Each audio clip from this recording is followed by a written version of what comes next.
What's that dude's name? Woo! What is going on, you guys? Dollar Cost Crypto here with Into the Black Ice, man. What is up, you guys, man?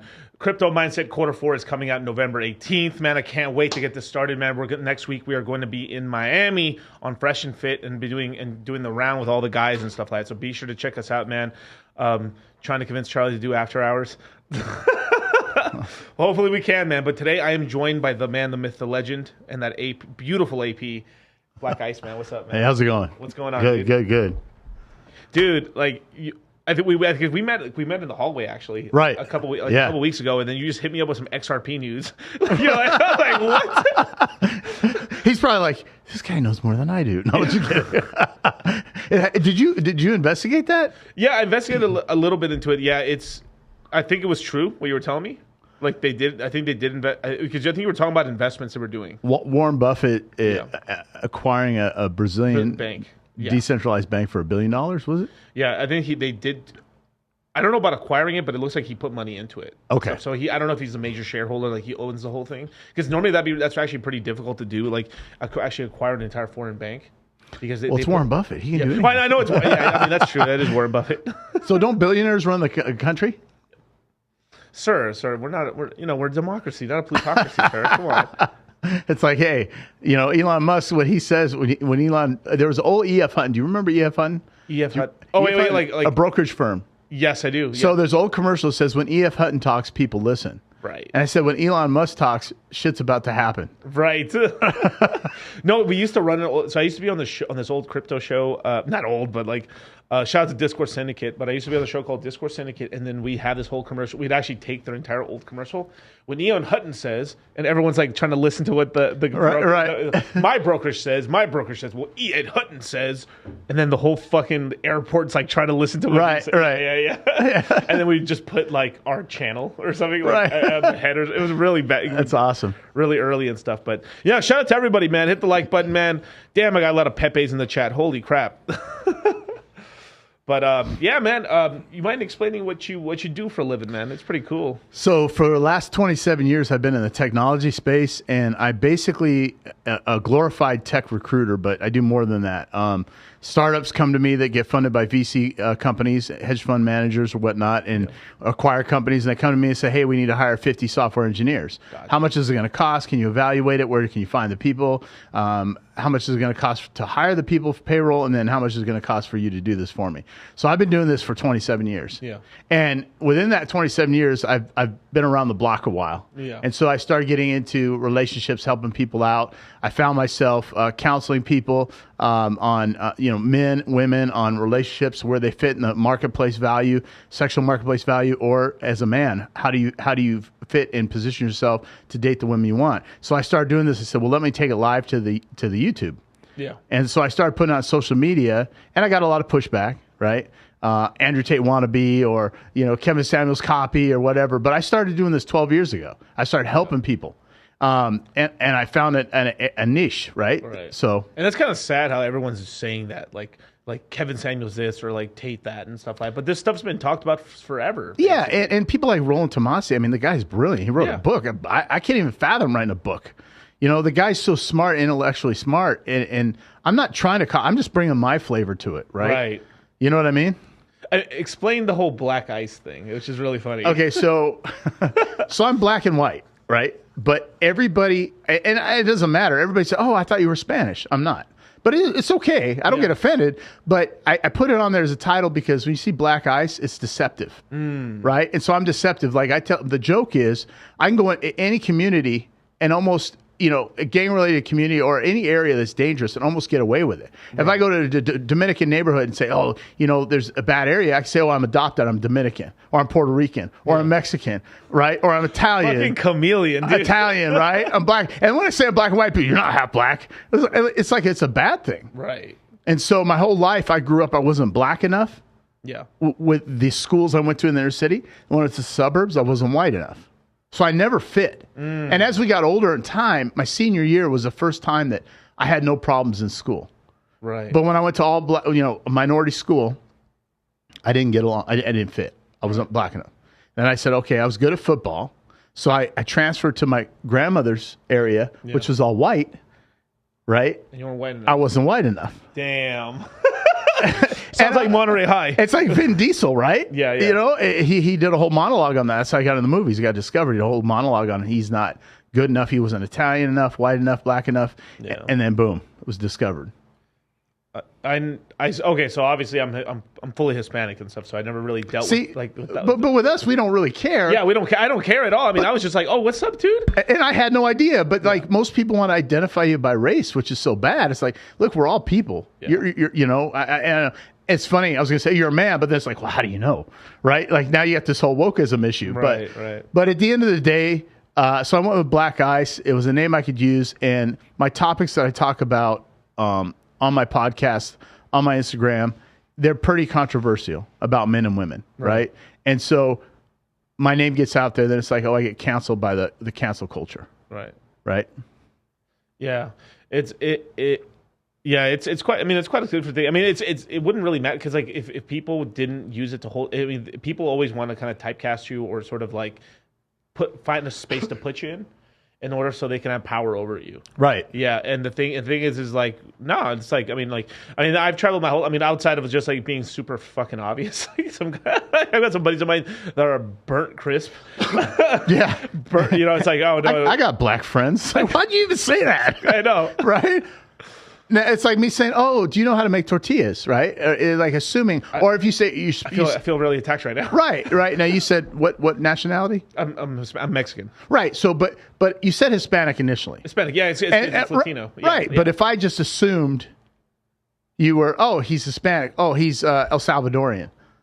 And you're like, what, bro, why are you going to say that? How do you know I'm not Mexican? Or if I assumed you were Mexican, you weren't, right? Yeah, because some people get really offended at that. When I was younger, I used to, because it's a bad mentality that you would, because I was telling you where I grew up, right? In Monterey and stuff. Yeah. And when I was there, it was like kind of the first time that they actually increased the school lines to the point where like kids in like Seaside and all the other places where I was from got allowed to go into the white schools, right? I like how you say allowed. Allowed, because basically if they didn't, the whole school would be shut. They were about to be shut down. They did not have enough kids. So they did the busing. They did the busing and stuff like that. Like my mom drove me every day to school and stuff like that. Shout out to my mom. but took us there and stuff like that. With the chonkla in hand? No, with a burrito in hand. My mom's an amazing cook, man. I had fucking gangster breakfasts. My girlfriend, she's Mexican, and that was one of the qualifications, and they're going to get mad when I say this. Do you know how to cook? I don't want to cook. Right. But I provide, I'm the provider, the protector, right? Anyways, go ahead. I'm sorry. No, I'm with you on that. Like if I'm with somebody, they need to cook. If they can't cook, like that's not. But you have options because you're a high valued man. Right. See, average guys, unfortunately, don't have those options. Right. And it's not that they're bad, but the average income, what's $42,000, $37,000 a year in the U.S.? 37 to 50, depending on where you're at. Yeah. And you 7-figure guy, you have options, so you can say no because your value is based on your success. Right. You know, decent looking dude, but like at the end of the day, it's like it's not about our looks. When the younger girls date the younger guys. Oh, he's cute. He's hot. He looks like this guy. He looks like that actor.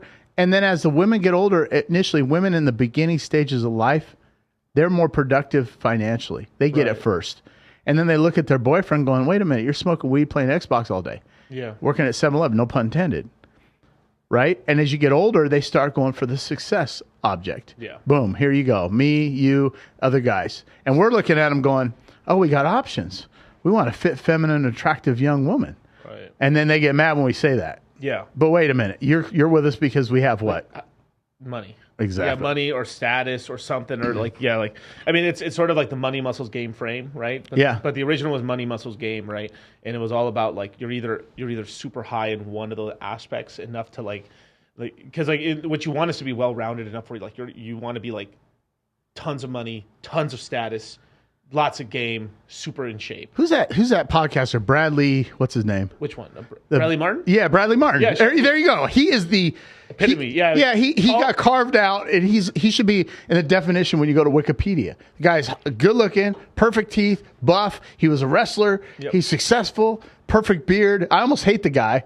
I'm not saying I don't want him to come in here. He sells drugs from what I heard. Oh, really? No. Oh, shit. No, it's a running joke. Bradley, I didn't say that. I don't want to come in here. No. It's a running joke on the channel where, like, Steve will do it, comes on his channel. He's like, look at Bradley selling drugs again. And, he brings, like, fake pounds of weed to his gym. Oh, my God. The guy's amazing. But have you seen the videos where he's, like, gets into it with the people? They piss him off? Yeah.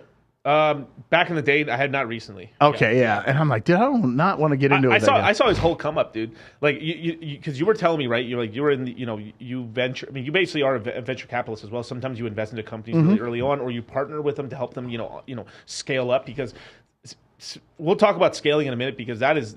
What you do is not easy as well, man, because it's very hard to scale companies sometimes. It's very hard. It's very hard, and me and Charlie personally are dealing with that right now, where we're scale. Good thing is we have a bear market right now, so we're able to scale with on our pace. But like when the bull market starts up, you have to scale at the market's pace.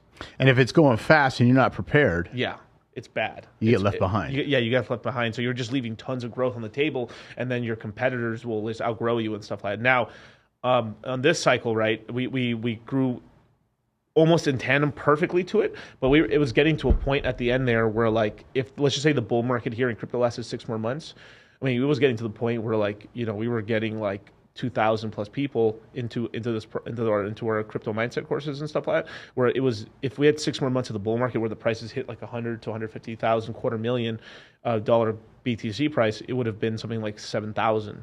8,000 people, because the higher the price, the more crazy. I mean, and we still would have helped everybody, and we would have still provided great value and stuff like that. But the thing is like, you grow to such a point that it's like, wow, that's amazing. It grows crazy, So, it's an insane sort of thing with scaling. What you do just blows my mind, right? What? You're so hyper focused on your industry, and you perfected your craft. And I admire guys like you, Jordan Peterson, and Patrick Bet David, and I'm just sitting there going, he's a cool dude, man. I met him. Ben Shapiro. Yeah. It's like, dude, they're like walking encyclopedias. Yeah. I can't retain, I don't even remember what I ate yesterday. You know what I mean? No, I got you. Speaking of which, I want to shift gears, but Steve will do it, right? Yes, he will do it. Why did he get canceled? His content wasn't like, was it controversial? No, it's basically they went after him already because of this, because he had Trump on his channel. He had his Trump. So what was it? About a year ago, he had. Then he was part of the Nelk Boys and stuff, and then where he got the target on his back was he managed to get Trump, the Nelk Boys and Trump on one podcast, and Trump just started dropping truth bombs in there. It was a great interview. It was taken down within 36 hours. The whole stream. It was taken. So like, imagine, and then from there, he became kind of an enemy because like, oh, this guy allowed Trump on his platform, and it was actually a really good interview. And and Trump on that podcast, it like pretty much said something. I didn't even know this until he had released this right here. So remember when oil went to zero? Yeah. Yeah. Well, Trump was like, this is a good time to fill up the strategic reserve. So he filled up the entire strategic reserve, which hadn't been filled since like 1983. So and you know what happened in the mid 80s? What happened in the mid-'80s? We went 10 years, we went a decade with double-digit interest rates. Yeah. And I was a kid. There was gas lines around the block, 2, 3, 4 blocks deep for gasoline. Sometime during the 80s. I can't remember. Maybe it was the 70s. But that's interesting. Go ahead. No. Go for it. I mean, like, it's... I mean, because people... I mean, you were in the military for a long time. Yeah. Right? And, like, I don't know how much you want to get into that, but, like, it's... I didn't know that. I know you were in the military. I didn't know you were like in that military. Hey, where's your name tag? We don't have any. Hey, I'm sorry. This guy's my CIA handler. See, I've been around those guys. Yeah. But go ahead. Finish that story about the Trump. Or wait, are they going to ban this podcast because you're talking about? No. It's fine. It's too late. No, it's it's too late. It up. It's too late, you guys. It's over. No. But no, the thing is, even if they did, I would be able to just start a new channel up. And then the thing is, we've built outside ways to communicate to our people that if we did get to, I mean, I would hate it. I would be pissed off if it did happen to my channel, but we'd be able to like restart again and people will be able to find my content again. So what do people like Steve will do it? What do they do? Like all his money he was making and he was making millions of dollars a month and spending $1 million a month. So it was because of the Trump thing is really what, like, all right, so it was the Trump thing is the reason he had the crosshairs. Like, oh, you fucked up. We need to get you on something. And then what he really got kicked off for was this. He was working with this company called Stake It, and basically promoting gambling, online gambling. And that's how they got him. And which is kind of like, yeah, I kind of get it. Like I get it. I was because it's like you are promoting a bunch of gambling to a bunch of kids online, and then it's also you can just if you can get your hands on some crypto or some kind of a credit card, you could load it up with money and then start gambling. And of course, all these YouTubers get paid a lot of money to show them like they're winning on like gambling sites. So imagine like even Drake was on one of these. Like, but is it illegal? It's because I mean, you're online gambling is in certain states. In the United States, yes. For most of the United States, outside the United States, I don't know. But I'm saying in Europe, it's probably not illegal in Europe. But it's sort of weird too because I mean, obviously we're in Nevada right now. Okay, but hear me out. Sure. He's promoting online gambling, and it's legal in certain states. Washington State, for example, it's legal, right? Certain states, maybe New York now. Yeah. New York, everything's illegal in New York. That's true. Yeah, but hear me out. Okay, so there is certain states that's legal. That's a fact. I know that for sure. Yeah. Okay. So if Joe Rogan's talking about marijuana and it's not federally mandated and it's not legal in every state, you're not going to pull Joe Rogan. You see what I mean? Yeah. He's promoting. And some people say it's not a drug, but it is a drug. Caffeine's a drug. Yeah. You see what I mean? Yeah. And so it's so hypocritical because, and I'm not saying to ban Joe. You're not going to ban him. Right. But here's a guy talking about online. I get it. Kids gambling. But you got kids watching Joe Rogan. Yeah. Right? Should they be able to go get marijuana at 15, 13, 14 years old? No. Right.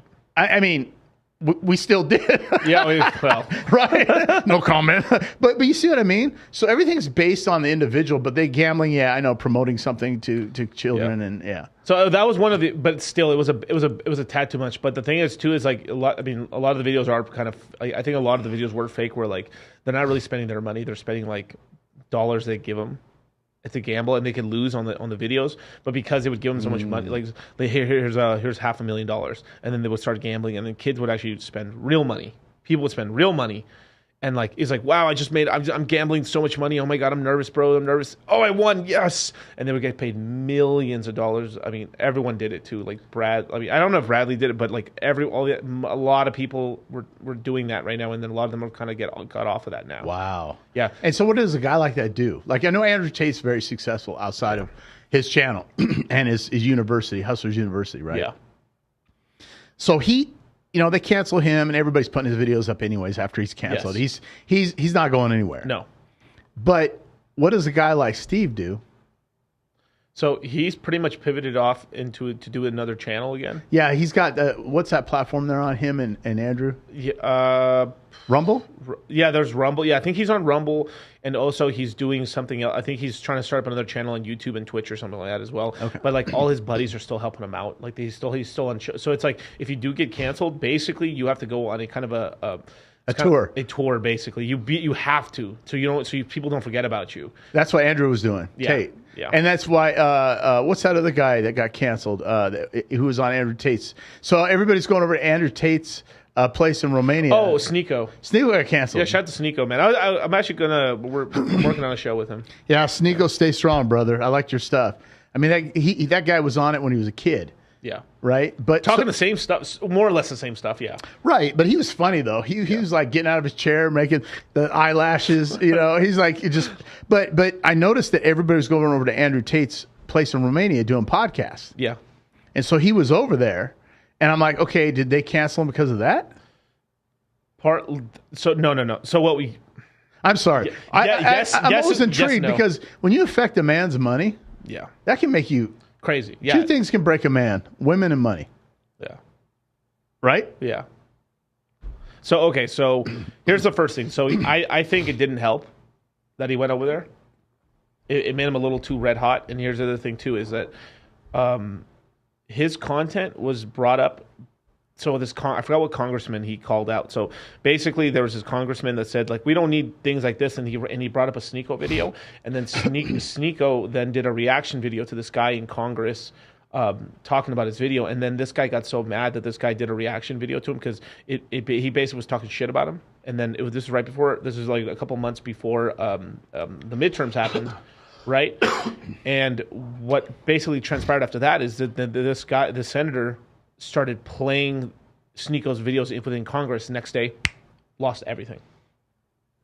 Wow. So I mean, if like I don't know, if I was in Sneeko's ear, I would have told him like, bro, probably shouldn't do a reaction video to a senator. No, not a smart idea. I would have told me, bro, yeah, fuck this motherfucker, but let's just not make a reaction video. We don't want to like.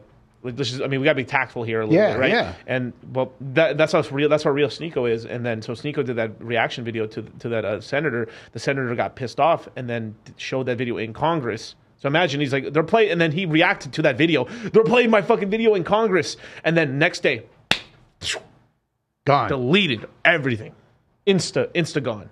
Yeah, but like for example, my TikTok was blowing up. I didn't even say anything about anybody. I don't do reaction videos. Yeah. You may have pissed off the Chinese government. I mean, like even Pat David just recently said this on his show that so he gets like he's like my average video on TikTok usually gets between 1 to 5 million views per TikTok that he does, right? But any TikTok that I have the word China in it or we talk about China, they're all under. I have one. He's like I've done 15 videos on China. One of them has 100K views. One of them, but every other TikTok that I do has over 1 to 5 million views. How is that? Yeah, but I don't know. It's just this cancel culture just blows my mind. I don't understand it. Yeah. It's like the kids in the sandbox, right? Playing in the sandbox, the bullies. And this whole modern day age. I was reading some meme. It's like this gal said, "Oh, those parents out there that tell your kids to hit back, you should be ashamed of yourself." It's like, no, I'm not gonna. My kids aren't gonna be bullied. Yeah. I taught my kids start doing. I did MMA in Europe with no gloves back in the day. And when we didn't know what jiu-jitsu was, right. And I got my ass kicked by people from Brazil, and then I learned jiu-jitsu. My son started doing jiu-jitsu at a young age, but I told him, don't be bullied. Right. Don't let a kid take advantage of you, because if you do that, then you're going to be oppressed the rest of your life. And you're going to come out of high school and you'll be like this guy that sits in a corner playing Xbox all day and has no social skills, and you don't believe in yourself. Right. That's kind of the take I have on it. But yeah, anyways. So it's basically like it's all these people getting canceled. It's kind of like it's the association with what's the name? It's association to Andrew Tate that made him a little like, all right, we would cancel Andrew Tate, but this guy's using Andrew, like right now it's really popular, and me and Rolo were actually joking about this, but Leah Hapern and stuff like that was like we were kind of joking around, and like it was a joke at the time, but like she's kind of proving it, right? Like we were joking around. You know what an alpha widow is? No. So all right, so when you're out, you have alpha widowed chicks in your life. So basically, it's like, oh, okay, like you're with a girl, right, and then like you guys break up or whatever, or like you guys are not together anymore, and still she's like basically trying to get back with you, or like she brings you up to the boyfriend at the time. It's like basically she's always thinking about, like, basically you're the best you were like the peak for her. Yep. So she's like, you're the best she ever had. So like girls go like let's just say you're dating a girl, and then she's like keeps talking about her other boyfriend or something. Well, that's like, a bonding experience. They talk about more body count that a woman has, the less likely she's able to bond with a man. Right. You know that, right? When you get past 5, it's hard because the women always have experiences from all these men. Women are like the elephants; they have memories forever. You know, you said 5 years ago that when we were driving going into Starbucks, you were. It's like, what? I don't remember that. What are you talking about? Exactly. And I do the Ronald Reagan response. Any relationship, guys, this is the best response. I don't recall. Right. You're not denying or admitting. You just, I don't recall. Yeah. Like, what are you going to say? Yeah. So every time my girlfriend's saying, hey, I don't recall. Yeah. Or I don't, because women want a lot of data. They want answers. They want to talk. And every time as a guy, we're cautious. Like, wait, are you going to put me in a corner? You're going to put me in a corner. So this alpha widow, I understand that. I get it. Alpha widowing, yeah. Yeah. So what happened with it? So, well, can you talk about it? Because now you're back in the same shit box, right? Yeah. So, okay. So basically, yeah, it's her. She like, it's kind of funny though, because she did an interview with Andrew Tate, right? She's a crypto girl. So pretty famous crypto girl. She's nice. I think she's very smart. I really do. She's like really smart. She's like one of the really smart ones and stuff, because there's a lot of girls. Like this ain't nothing new. Be careful. Be careful. Here we go. Well, he said there's a lot of girls that are smart. I want them canceled. A lot of them are like in crypto, faking they're in crypto. They're just like they're basically our version of the gamer girls. Twitch girl. Yeah, it's basically Twitch girls. Yeah. Yeah. Pretty crypto girl. There's like, I could probably only count 5 girls in the industry in my hand that are like legit, probably, and like. The other ones I just wouldn't watch. Like, not that saying that they're info. Like, I just like I wouldn't ever watch your content ever in my life. Like, for the most part. Now, Layla has some really cool interviews. I actually would watch her. She's cool. There's a couple of other ones, right? But I just don't want to say any more. I don't want to dig myself any deeper into the hole, into the fucking hole here. We have the most controversial channel right now. Dollar cost crypto. See us today. Yeah, but she ended up having Andrew Tate on, and in the interview, man, she was like, she's normally like. Any guy she interviews and stuff, she's like, it's like literally like no sexual attraction ever. Like, sort of shit. Like, she can actually interview you really well and stuff, and she's nice and stuff, and she knows her shit. With Andrew Tate, Andrew was just fucking flipping her like he's doing Aikido on her. And she got like alpha widowed in a way, because basically now if you check out her content and stuff, and not I've been following her for a while, right?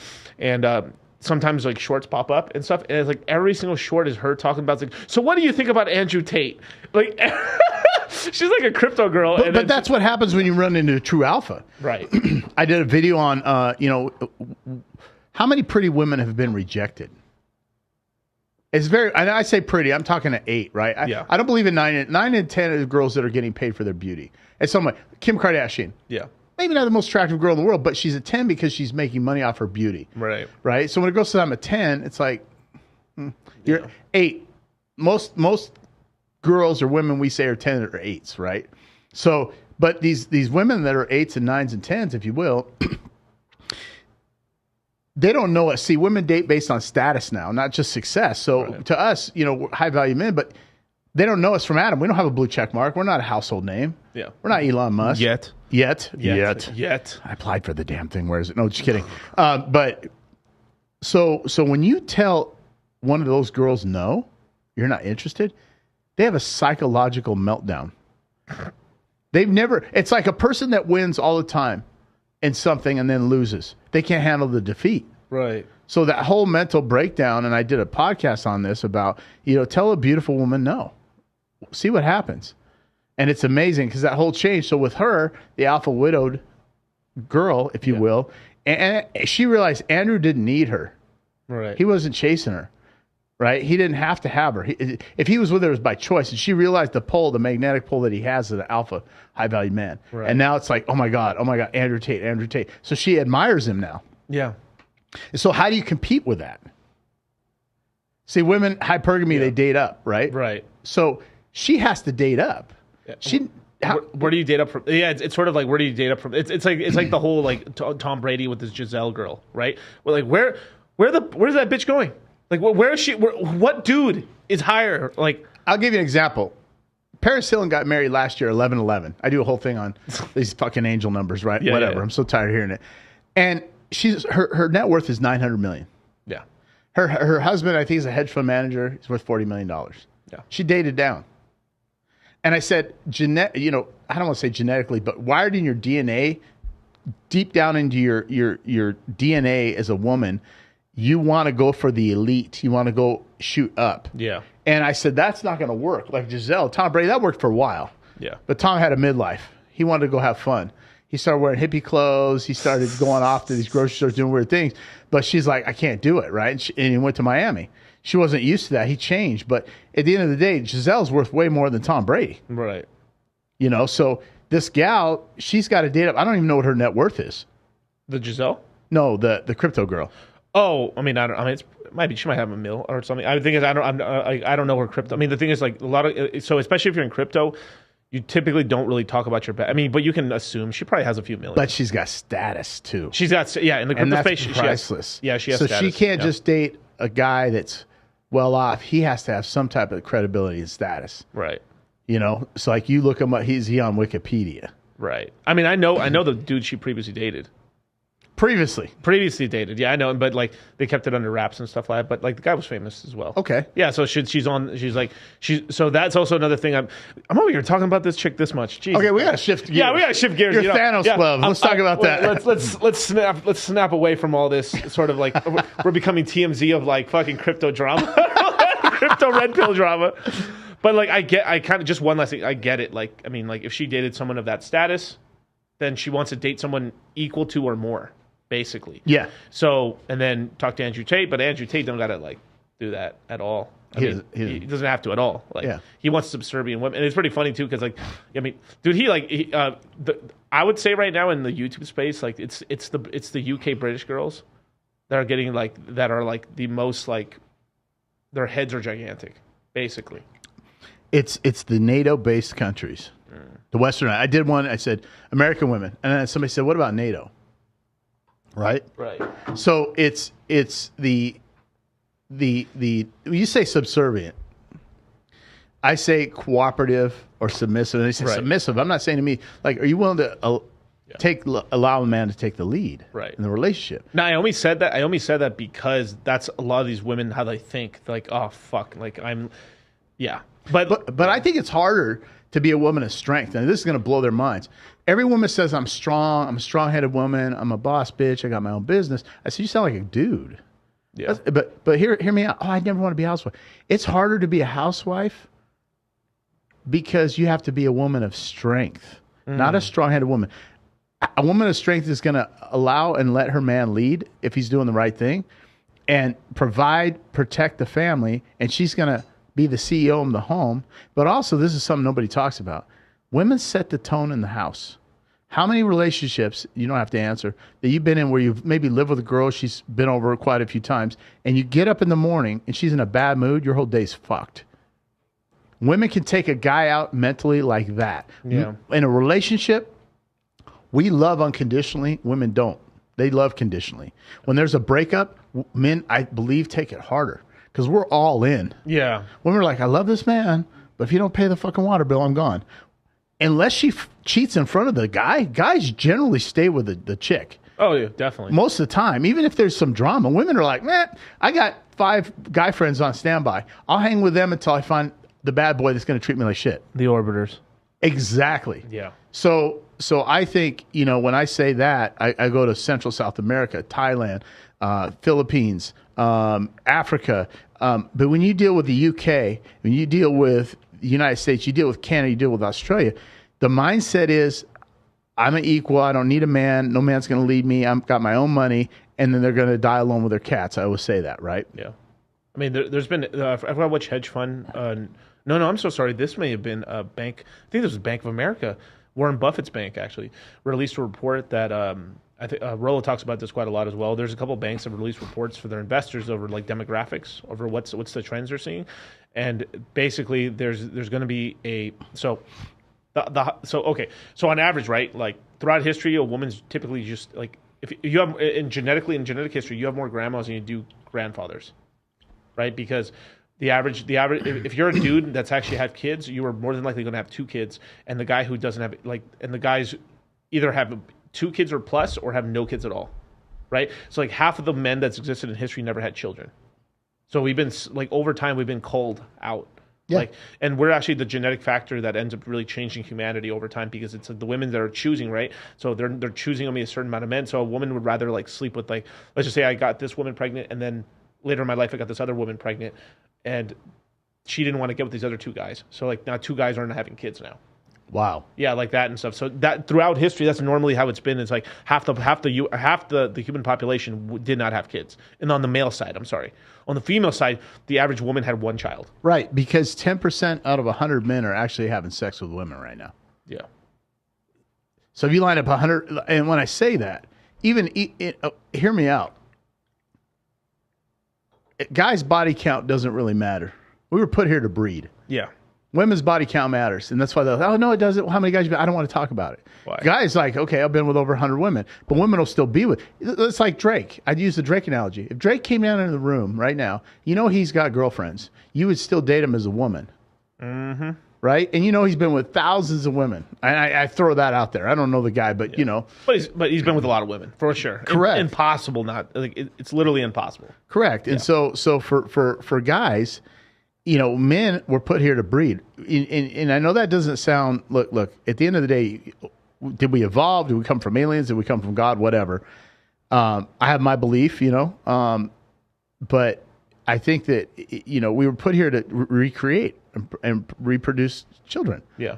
And so anytime there's a void in that area, and like 50 years ago, well, even when I was a kid, we didn't have the internet. Yeah. We only knew the girls in our town, in our high school, in our junior highs. Yeah. We didn't know Jenny from the block down the street. Right. I knew Jenny was from the block down the street. I'd been over there chasing Jenny. Right. But the only time you saw the kids is at a football game. I'm on the field. You see the other girls in the stand, the other cheerleaders. Like, who's that? But then the internet came, and then the dating sites. And then all you doing is swiping left, getting tendonitis in your thumb. Yeah. Right? Oh, she's got... I feel bad. I feel bad more for the young. Like, obviously, like, if you're older, I mean, like, it's kind of this whole thing where, like, ultimate responsibility. Like, yeah. You think why you were not, like, why aren't you at the place where you could get women and stuff like that? But I do feel bad for some of like the college guys and some of the high school guys, because it is like this whole status games, and a lot of people don't know how to play like those games. Like, status games are zero-sum games. Zero-sum. I like that. Yeah, they're not positive. They're not positive games and stuff like money, like earning money, right? If we all decide to start buying houses here in Vegas, right, and the prices start going up and stuff, everyone gets richer. Shh, I'm doing that. Don't tell nobody. Stop. I'm buying 2024.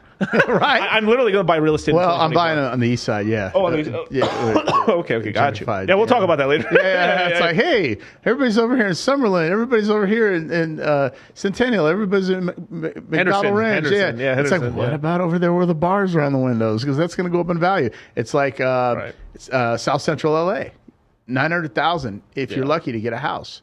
Man, when I was there as a kid, it was like ghetto fabulous. It's still ghetto. You know what I'm saying? Yeah. So, anyways, continue. I'm sorry. No, it's okay. No, I mean even 4 years ago, I remember houses being $400,000 over here. Yeah. Yeah, and that was a nice house too. Yeah. Yeah. So you could get like a shithole was like probably like what, $250. You can still go to Dallas for $500. You live like a king. Yeah. But you're in Dallas and there's lots of land, the highest property tax in the nation.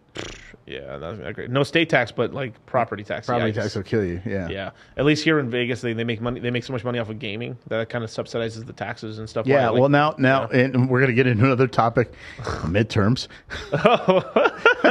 New governor. Yeah. I mean, but I guess let's finish this first topic. I guess. Yeah. But fuck. Now I lost my train of thought. Son of a bitch. We were talking about the British women. And we're talking about, and that creates the thing which hashtag passport boys, the new trend. Men are going overseas to find women that were raised to be good wives. Right. And the response I get on my vlogs, on my podcast, and Instagram or whatnot is, oh, those are women that are oppressed. See, women have such a negative condensation or negative taste in their mouth towards, oh, she's from Mexico. Oh, she's oppressed. It's like, why? My girlfriend was raised, her mom taught her how to cook. Yeah. Her dad said, take care of your man. Right? I know there's women now that can't even put a Hot Pocket in the microwave and get it right. Sheesh. It's frozen on the inside and boiling hot on the outside. Oh, hit that Pepe, man. Holy shit. Can't even cook a fucking Hot Pocket. Oh my God. Right? Holy shit. Yeah, go ahead. Bring me another Red Bull. Another one, please. Another one. But are you with me? You follow me? Yeah, I'm with you, man. And then when you say that, can I get I'm telling you right now, I've dated women, like, get it yourself. Like, why am I even with you? Yeah. I got my own money. I don't need you. I don't need you. And with all due respect to my girlfriend, love her to death. She had, it was about 3 or 4 months ago. She kind of went on this little attitude phase, got kind of cocky. I see you're beautiful, you're attractive. I said, look, I sat her down and said, I love you, but I don't need you. I choose to be with you. Right. But I don't need the headache that goes along with it. Well, I don't need this. Well, okay, there's the door. You don't have to be with me. But we know we have options. Yeah. And then it goes down this whole thing. Guys, somebody said all the girls, you're paying for it. I said, all men pay for it. You're married. Some guys are married, pay for it, and sleep on the couch. Are you with me? I'm very proud to say that's never happened to me. Oh, right. Oh my God. That's. But no money, no honey. You're paying for it indirectly, or you're paying for it directly. And I'm not going to say the names. I got some high level CEOs that are well known in corporate America that are worth a lot of money, and they're like, oh, I'm having problems. I said, why are you in a rush to get married? Well, these women, they want my money. I said, okay, stop chasing these women, pay for it. Oh, I couldn't do that. You do it anyways. I paid $3,500 a month for 3 years for spousal support when I got divorced. Yeah. $3,500 a month. Okay, you know what that's average income for some people in America. Yeah. Right? And somebody says, well, and again, my ex-wife, we're good friends. Yeah. We left on good terms. But at the end of the day, you're going to pay for it as a guy. Some way, yeah. Yeah. You go out on a date and you say, oh, split the bill. I hear women say it all the time. My girlfriend's hairstylist, very beautiful blonde. The woman's just got her own salon, great attitude. She's talking about all these rich guys she's dating. She said, I went on a date, and the guy's like, you can get me next time. She's like, I'm done. Mm. So split the bill. What are you trying to date a man? Sorry, go ahead. I don't get it. I don't get it. I mean, that reminds me of the Boondocks and stuff, where they had this whole discussion about like, what, you're still paying? It's like, so why can't I just give her the money and then we just go on a date and have a kiss or something? Because they're kids, right? Right. It's like, well, that's not how it works and stuff. So wait, so you're telling me I have to go to the restaurant and pay for the money, then I got to pay for the gasoline in the car, and then I got to drive there and stuff like that, and then do this, and then go to the movies and stuff. I'm still paying. Yeah, it's a franchising fee. If you bought a McDonald's for $1 million, right, you're paying a franchising fee, a royalty fee every month to Ray Kroc organization, right? Yeah. McDonald's. That's what it is when you're in a relationship, right? She wants to go out on a date. So as men, I tell men, have your money and your shit together, and it's very hard for young men right now to live on their own. It's very hard financially. It's tough. It's tough. So if you can, okay, great. But when you date a gal, look, my last girlfriend I dated, I got in this relationship. I said, okay. I wasn't thinking right. I was thinking down here, not here. Right. And I had to write down everything I wanted in a relationship, right? Pros and cons. I taped it to the back of my closet door. I forgot about it. But I wrote down the mandatory requirements and the secondary requirements. For example, secondary. She has to like watching football. That's a secondary requirement. It's not a deal breaker. It's not a deal breaker. Mandatory requirements. She has to know how to cook. Or, and I'm talking physical, mental, spiritual, whatever, sexual. I wrote everything down. Put it behind height, race, whatever. And then I forgot. How dare you try to choose women, dude? I know. How dare you? Well, hey, you're not 6 feet tall. You don't make six figures. Why is that okay for you to say it? But if I say I don't want a fat woman, it's frowned upon. Yeah. Fat's beautiful. It's unhealthy. It's unhealthy, yeah. Visceral fat's bad for you and me. I mean, I'm not, I might look, but hey, how's my insides? We got to do cardio. I hate cardio. I feel you so deep in my soul with that. I hate cardio too. Right? So I don't even know where I was going with this, but in terms of choosing between like what you wanted and stuff in the list you made. Right. And so you find it, you put it in the back. I tell all guys to do this. Put it in the back of your bathroom wall, because what men do, we're like dogs, right? You ever see that dog is humping a leg? Get off my leg. Get off my leg. Yeah. And the owner's like, oh, it's just the dog. He's cute. No, he's humping my leg. The pink thing's out, right? Yeah. That's men. We're creatures of habit. You give us a couple drinks, maybe an edible, and you take us out to a strip club, we go broke. That's why I don't have male strip clubs don't do that well. Yeah. Women only sleep with men based on emotional connection generally. Women don't go, I need to go get dick. Very few women say that. Men, we could go be in love with a woman, go sleep with a hottie, and the next day forget her name. There's no emotional attachment. No, it was just a thing. Yeah. We're genetically wired to be a lion and have lionesses. We're genetically wired to have a harem. Now, that doesn't fit morally or ethically or biblically in today's society. 1,000 years ago, king had concubines. He had princess and queen. Your great-grandfather, I'm not speaking to you directly, I'm saying in general, marriages last 40, 50, 60 years. But, grandpa, he had a girlfriend. Grandma knew about it. Yeah. Now. I have a step aunt. You have what? I have a, not aunt. Yeah, I have an aunt. We do, like, literally, I have an aunt that's not from my grandma. Right. Yep. Seriously, I do. Yeah. You see what I mean? So yeah. But because marriage, this whole facade Disney marriage thing is about love and unicorns. No, it's about duty and responsibility. Right. You have children to raise. The nuclear family has been so broken. Now people just like, I want a divorce. I want a divorce. I want a divorce. When women peaks in mid-20s, guys, you know this. You know money. Yeah. I'll say money better than 95% of people out there. Right. Your income is going to go up and up and up in your 40s and 50s. Correct. That's usually where it peaks for guys. Usually. There's your peak. Women, mid-20s. Mid-20s, yeah. Right? And then what happens is they cash their stock in at 30 or 29 and get married at 27. They peak. They cash their stock in. You were a 27, 29-year-old guy that just cashed your stock in early. It's like right now, if I had 100 Bitcoins. Right. And I said, hey, I'm going to sell them. You're like, no, don't sell them now. Wait. You would tell me to wait. Yeah, I would tell you to wait, especially right now. Yeah. Oh, I'm in love. I'm going to get married. Like, oh my God, dude, don't do it. Don't do it. You get to 40, 50, you know what happens? Okay, I'm set. I've got millions of dollars in investments. My net worth's XYZ. Yeah. You know what I mean? You have choices. Yeah, you have choices and stuff. But this is also the choices for the men who try to advance. Because there's a lot of men who give up as well.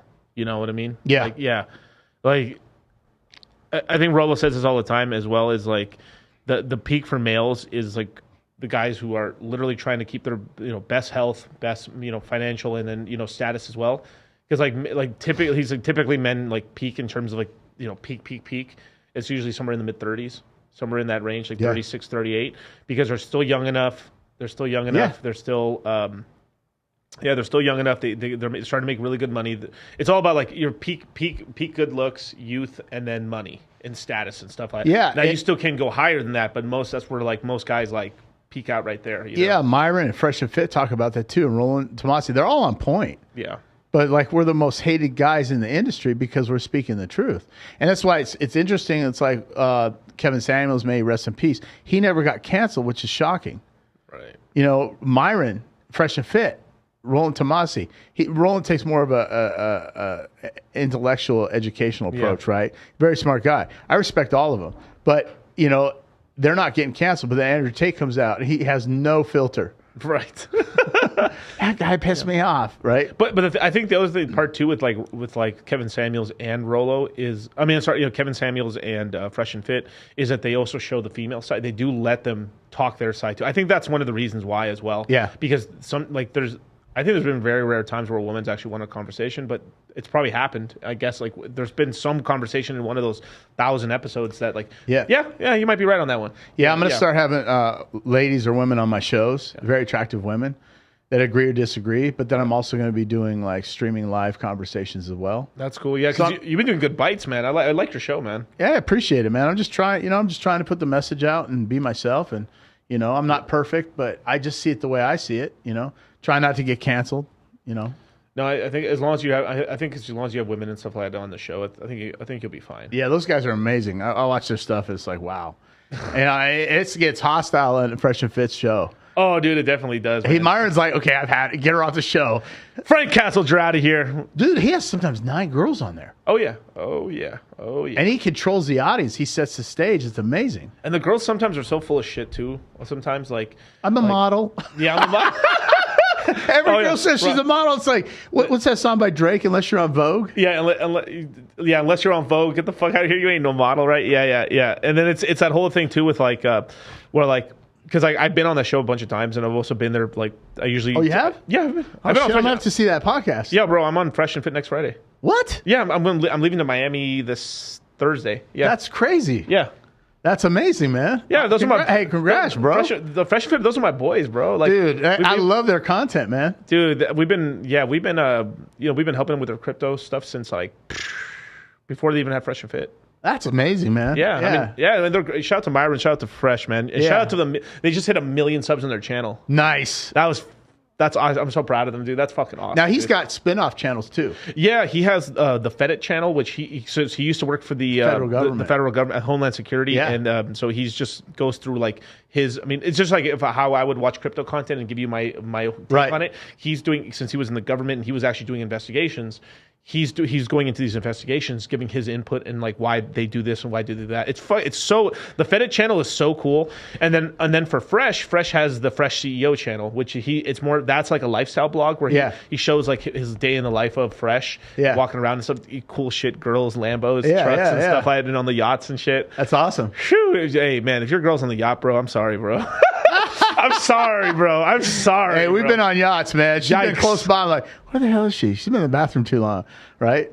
Well, we're going to do something like that when we go to Monaco. We're going to do the same thing. Yeah. So, but yeah, if I ever get to Miami, I'll have to look them up. They're cool dudes.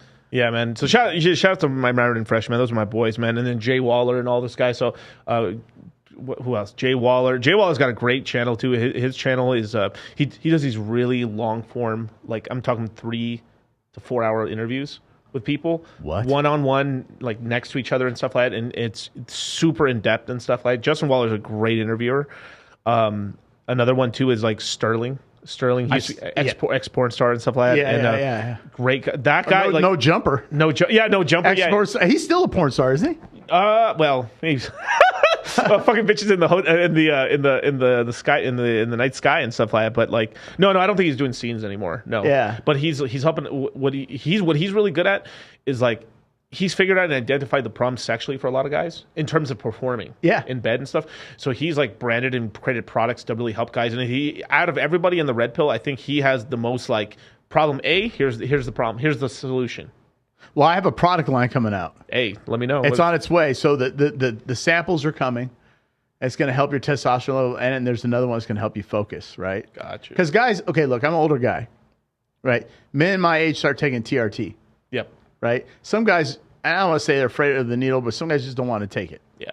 They're afraid of the. Are you afraid of the needle? Are you afraid of the needle? It's better than I mean, like it's. I haven't taken the needle, but I've seen the needles. They're like this long. No. That's the HGH. That's the HGH. That's where you go on your So that helps your skin. But the problem with HGH is if you have any type of like, let's say in your family bloodline, cancer runs high. HGH will accelerate the cancer cells.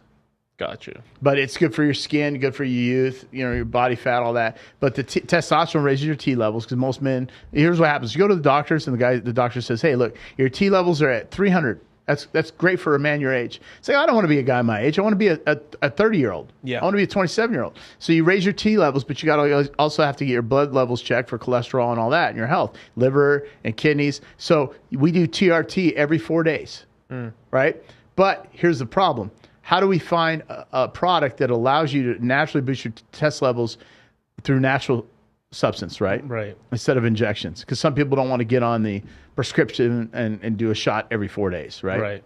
So of testosterone enanthate. So that's coming out. And then also the other one's going to help focus. Like microdose is a big thing right now. I've invested into a microdose company out of Canada. With mushrooms or yep. Psilocybin, right? That's huge. That's going to be a market that's going to blow away the marijuana market. The problem is it's still getting legalized. It's only legalized in, I believe Colorado just legalized it. Gotcha. Okay, so the facilities in Canada, there's 30,000 square feet of facility.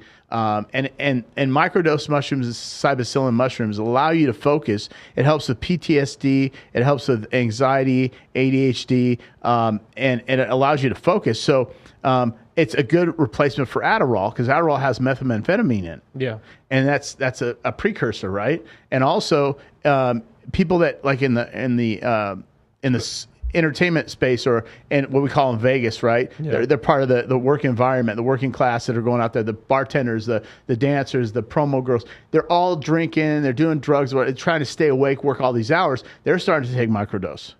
Now, I'm not putting that in the supplement because it's not legal in all states, but I have a similar product coming out, but I'm also positioned to take advantage of the psilocybin space. And right now, MJ Expo is next week here.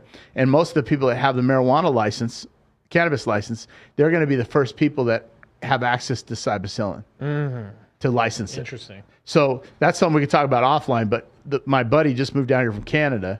He's literally like less than a minute away. But he's controls most of the market in Canada, right? So now here he is. He's positioning himself for Vegas. And so that's a huge industry, and that's going to be $1 billion, maybe even $1 trillion industry. Yeah. So, I mean, yeah, they're yeah. I mean, it's gonna help a lot of people with PTSD and stuff like that. And they're also doing what was it? There's this other version of it that they're really pushing in the military right now. I don't know that one. Yeah, there's I don't know if it's psilocybin, but it's something else. Yeah, because MDMA. Oh yeah, they're starting to do that in the military. I've heard. Yeah, I didn't know that. I'm not. Yeah. I know what it is, but I didn't know. I mean, the thing with mushrooms is like that microdose. You're not hallucinating or anything. like that. Yeah. It's not recreational. You're not high. I took one before I got here. Yeah, or two actually, but 350 milligrams. So I took 700 milligrams. Yeah. After this, I'm gonna send you a video and stuff. There's a really interesting video about caffeine may have started the Enlightenment and stuff like that. There's some cool little videos. It's a little poppy and stuff like that, but. It's a really interesting video versus like caffeine versus like the society going towards marijuana because like it looked like for like 500 years of like 600 years of like human history. I'm talking about like the 900s to like 1600s, give or take. Like we were mostly drinking like light alcohol and stuff and alcohol, which was depressant. And then we went into, as soon as we got access to a lot of like what's called coffee from Ethiopia, and then it branched out across the world. From there, then we went to a caffeine sort of society, which is like super motivation, go, and then actually got a lot of work done, and the world really expanded. And now we're heading toward this hybrid zone where we're still caffeine addicts, and then on top of that, you're starting to get like drugs like marijuana. I mean, hitting the space, which is a depressant. Some people say it's mood stabilizer. Would that be the good term? Yeah, mood stabilizer, or like, I mean, for me, I just think like I try to smoke and do marijuana the least amount as possible. Yeah, me too. Yeah, because like I feel like I'm just wasting. Like I could be productive. I'm about be productive. I don't know. My a buddy of mine told me. I can't remember the podcast. He's really famous. He's kind of in your face guy. He's motivational business, but he said he stopped doing it because it makes you dumb, right? He said, he goes, I do it now, but I'm set financially. Yeah, I can't fuck up. If I quit today, my money keeps growing. I don't have that position for me to be doing weed every day. Right. I was doing edibles, every night before I went to bed. Then I stopped for like, 2-3 months. Then I just did a couple edibles here recently. I got a story about that. We're going to talk about that. It's funny actually, But then the next day, I can't get out of bed. Right. And I'm groggy. Here I'm on Zoom calls with CEOs and executives. I'm like, I sound like I'm half alive, right? Yeah. And I hear, the Peanuts cartoon. I hear them, and I don't know what they're talking about. So my edible experience, ready for this? Girlfriend has her girlfriend over the other day. We're eating. They're like, oh, let's do some edibles. I'm like, no, I'm good. They peer pressured me. They peer pressured me. Yeah. So I'm like, hey, two beautiful girls. What could go wrong, right? This could be fun. So I take an edible. Now, I don't know if it's my blood type. I'm O positive, but marijuana for me acts like an aphrodisiac, and I get super silly and I don't want to say tarded, but tarded. Yeah, right. Yeah. Bad word these days.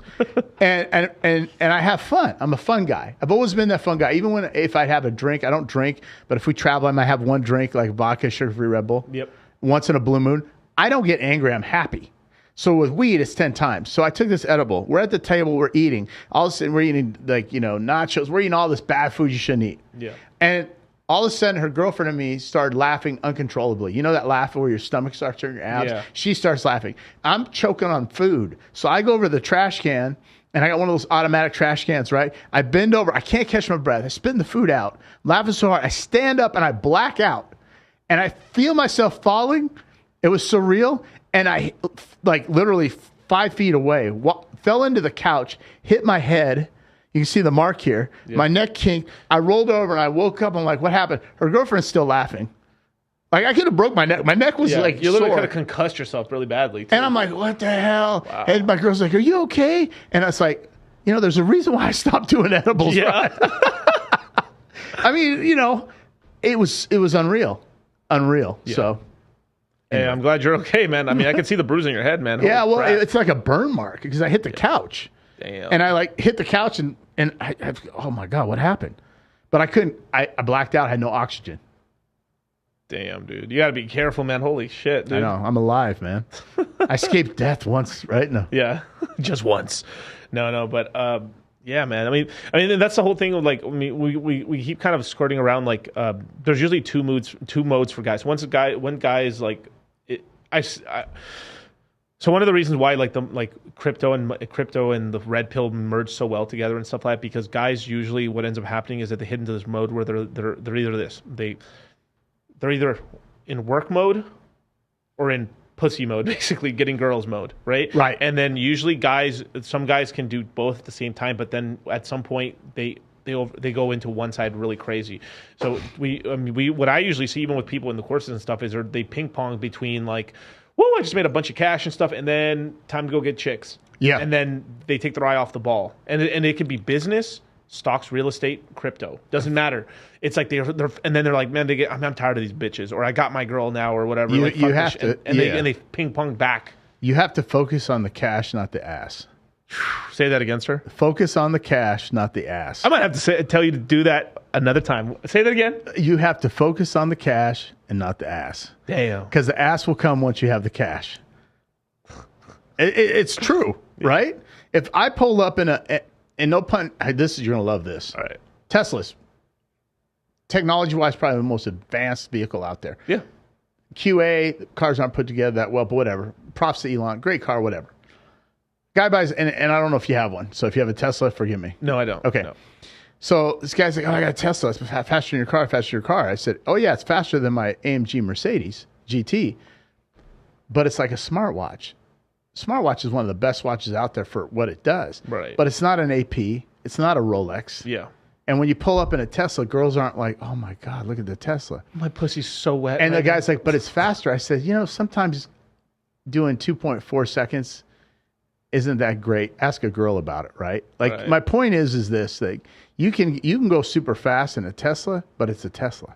Yeah. You see what I mean? It's like everyone has an like, oh my God, you have the new iPhone? Like, it's like everyone has an iPhone. Right. It's not impressive. It's like, oh yeah, this is the new iPhone. Oh, it's got one extra lens. Cool. Nice. And so where were we going with this? We were talking about it's like status vehicles and money and stuff like that. Like you were basically going over like you have a Tesla and stuff versus like an AMG. Yeah, but before that you were just talking about I was talking about guys ping pong between making tons of money and then take their eye off the ball to go pursue chicks, right? And then flip flop their whole life, I guess, ping pong, right? Back and forth. So this goes back to the whole status thing. But the interesting part about this is, and again, it's part scientifically proven, but not like this is my theory. Well, it's not a theory; it's actually factual. So men use one side of their brain. We use 10% brain computing power in our head, right? So men use one side, either the right hemisphere or the left hemisphere, right? And I can't remember the dynamics between the two. One's more creative, one's more logical, right? Yeah. And men generally make decisions based off of logic more than emotions, like women, which that's just a trait they have. And that's not a con or a pro. It's just the way it is. Women, they've proven, use both hemispheres, still use 10%, but it might not be equal, but it might be 7-3 or 5-5, right? Or 6-4. Here's where I'm going with this. Men cannot be double-minded. We will fail. And I've seen it, and you've seen it time and time again. If you decide like, oh, Davrick, why don't you bodybuild? First of all, there's no ROI for me. Yeah. I'm older, and I did when I was younger. But it'll take, you still compete, but it'll take my focus off of business, moving forward and being successful. And I'll focus, because when we go hard, we're 100%. We're like everything, we're watching videos, we're reading articles, we're talking about with our friends. Our whole inner circle is about crypto business, right? You're not, are you with me? Follow me? Yeah. Now, if you're focused on a certain segment, if you're focused on chasing chicks, your business is going to fail. Yeah. If bodybuilding, your business, or suffer at least. So if you get a group of women, this is a perfect example. You get a group of women in a circle. Yeah. You'll see women having multiple conversations going at once, right? And we're like Peanut, that puppet on Jeff Dunham. We're like doing this, right? Yeah. We're like, what the hell's going on, right? Guys, if you get guys in a circle, one guy's talking, everybody listens. Because we can't multitask like that. Women can multitask, right? So what happens is the women use both hemispheres. They can multitask. They have multiple things going on. Women can be double-minded and be effective. Guys can't. And so these guys that are chasing women, it's like, dude, focus on your net worth. Focus on your passive revenue. Focus on multiple revenue streams. Focus on your career, your job. Don't worry. The women will come. Right. But if you're so busy chasing women and that's all you focus on, you're a fuckboy. Right. And then, so even if you are, now this is the whole thing where like, there's guys who, okay, how do I say this? Okay, so there's guys that like focus on like the game guys. You ever heard of like, the day gamers and stuff like that? Now it is a fucking good skill to have because it's basically you're really learning you're learning like sales, essentially sales skills, which is good. It's always going to serve you well in life. But what ends up happening with these guys, because they can't always get pussy right, is that the rest of their life is kind of in shambles or it's not that great, and then it's that whole thing where like it really works for a good part of time, and then when you start getting your mid-20s, like why don't you have your own car? Why are you at home with the Xbox all day? Like it becomes a drain. So then from there, like it's you start picking up like shittier women unless it's supplemented by like you're just super good looking. Yeah, that only lasts so long. Right. But like Elon Musk, when he started out their computer company, or software they were doing, he was bald. His girlfriend was sleeping on the couch at the office because he lived at the office. Right. I don't know if you heard that story. Yeah. And so he was focusing all his energy on his business, and he was young. And his girlfriend, he's like, if you want to see me, you got to come to the office, right? So it just gives you an idea of the differences between somebody that's. Now, don't get me wrong, we love women. Right. But if you consume yourself with that mindset, you just fail, right? Like you have a priority. You have priorities and things. I see a lot of guys sacrifice. Oh, she wants to see me at 7. Okay, I'm going to blow off this meeting and I'm going to go see her. Or I'm not going to do the podcast. Hey, we talked about this podcast a week ago. Yeah. And I got back to you with the data you asked for, and then I got back to you, and then I said today I'm on my way. Now, my girlfriend's in bed, right? She's got to be somewhere at 1 as well. I think she had a nail appointment. Yeah, I get up. I'm like, I'm running late. She's like, oh, come here. I said, look, I'm running late. I had to make it a priority, but I wanted to be on the show. And also my word is my bond. Yeah. She's still in bed. She's going to run late for a nail appointment. Yeah. But what guys do, she's like, just stay in bed with me. She's like, stay in bed with me 10, 15 more minutes. No. Yeah. You see what I mean? Priority, right? I still love her. She's not going to be mad all day just for an hour, right? Just But like literally, we've got almost the same story in the morning. Same thing with mine. Yeah, she was like, "Do you really have to go do the show?" I'm like, "Yeah, I do, 100%. Yeah, I have to get up. As a matter of fact, I'm going to be late if I don't leave now." Basically. And you're accountable to yourself, your business, your associates, and me as an individual. And it's like if you don't show up, it's like, "Hey, look, dude, I got home at 6:30 in the morning last night." Right. 6:30 in the morning, and the alarm went off. I kept hitting snooze, and then I look at the alarm. It's like, oh shit, it's 11:27. Yeah. Shit, shower, shave, and shinola, and I'm out the door. Yeah. You know what I mean? Don't ask me why I was out until 6:30. I wasn't drinking. I was out. I was out last night too. Oh, you should have messaged me, man. Yeah. Where were you? I was at the I was at basically I went to watch I wanted to watch a movie, and then from there like I was gambling. This is a dollar cost crypto. How to gamble? Wait, what game were you playing? I was Texas Hold'em. See, now, you know, I play cash games. You play cash games? Oh, so cool. I moved down here in Vegas in 2008 or 2009 during the recession. Yeah. And I played poker full time for 9 months, cash games. Not high level. Yeah. Not Dan Blazerian shit or, you know, like, Daniel Negreanu shit like that. Like, I'm talking, I was playing rounders. I was playing the tourists at the Bellagio. Gotcha. So I was playing the 2-5, you know, the small limit game, no limit games. But I'd live off that and make $500, $600, $700, $1,200 a day. And then I'd 5-6 days a week. Because in the tech space down in 2008, when the tech space, when the dot-com got nuked, yeah. Here's the thing that's different between now and then. Technology, smartphones, all this stuff we got here, smart house, we didn't have that. Right. This wasn't a necessity. This barely came out. Yeah. I had an Android back then, and the software couldn't keep up. The hardware couldn't keep up with the software. It was a shitty phone. Well, we didn't even get the iPhone until 2009. Right. Yeah. Right. So guess what happens? We're dealing with internet. That's it. Yeah. Right. So when the economy crashed, everybody was out of jobs. I couldn't get work. Now we're in a recession. Don't buy that 8% bullshit. Yeah. Everything went up 23%. Right? 40. Yeah. Are you with me? Yeah, no, I'm fucking with you. I've done shows on the CPI numbers being a bunch of crock of shit. They changed the formula. Yep. They changed the freaking formula. From a 2 to a 1. Right. So when you see your steak is like, oh, why is my steak $23 more? Or everything goes up percentage-wise, 23%. That's the inflation, right? But hear me out. And so here we go. New recession, but guess what's a necessity? The phone. Smartphone. Yep. You know, when you log into stuff and they say you need your Facebook or Instagram account, guess what you have? You have smart cars. You have smart homes. Right. You have it's a way of life. If you took smartphones away from everybody under 30, they might have a heart attack. They'll have a bipolar disorder. Yeah. They'll be depressed. I've said multiple times, without this phone, I wouldn't have been a multimillionaire. I believe it.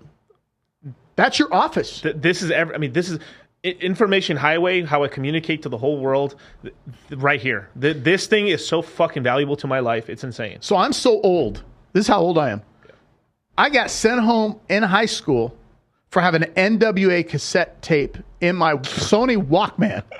The sheriff's department came to the high school. The vice principal called. Wow. Why am I'm going to segue into this. I was listening to NWA.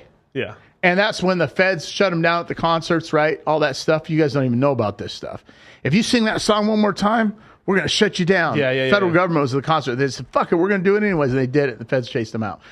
So this is a cassette tape. This is a Walkman. This is a computer, right? This is so many devices. This is a calculator.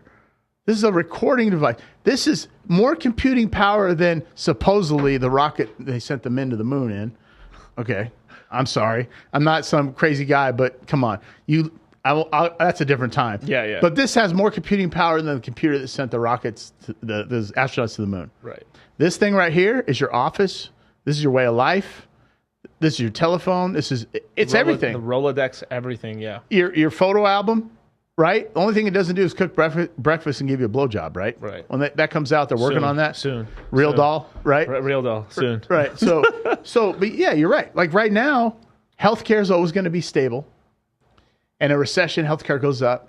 Yeah. More and more people get depressed. Yeah. Prescription drugs, right? So that industry is always going to be there. And now certain tech space, mobile apps. Yeah. Gaming goes up. We talked about that, GameFi, right? Yeah, Gaming goes up because people are at home playing video games, right? And people will want to just like you were playing kind of day game, you were playing cash games and stuff to try to like supplement your income. Right. People will then try to get into GameFi to start playing these games. Like it's going to be like yield farming and as well as like paid, like actually win to get paid basically. And they're going to use that to like make money in the space. So if the people who are early in the next 2 years to play these games, as they come out, they're going to make a ton of money. Then the horde comes in, and then. That's why I'm betting so heavily on GameFi this next cycle and stuff. I'm huge on GameFi this cycle. Yeah, I was working with a company that was into that NFTs, GameFi. You were telling me. Yeah. Applications and games. You buy the characters. You know from the. You guys don't know. This guy's connected. You guys. This guy's a connect right here, man. And so they're worth 1 point. I'll say the company. They're worth 1 point. I think at some point 1.27 billion. And when I went with the company to help consult with them, they had like 40 employees, and they got to like 100. Listen, they got 120 employees, 130 employees, and they're worth 1.27 billion dollars. Valuation. And went through 3 rounds of funding. They're called Mythical Games.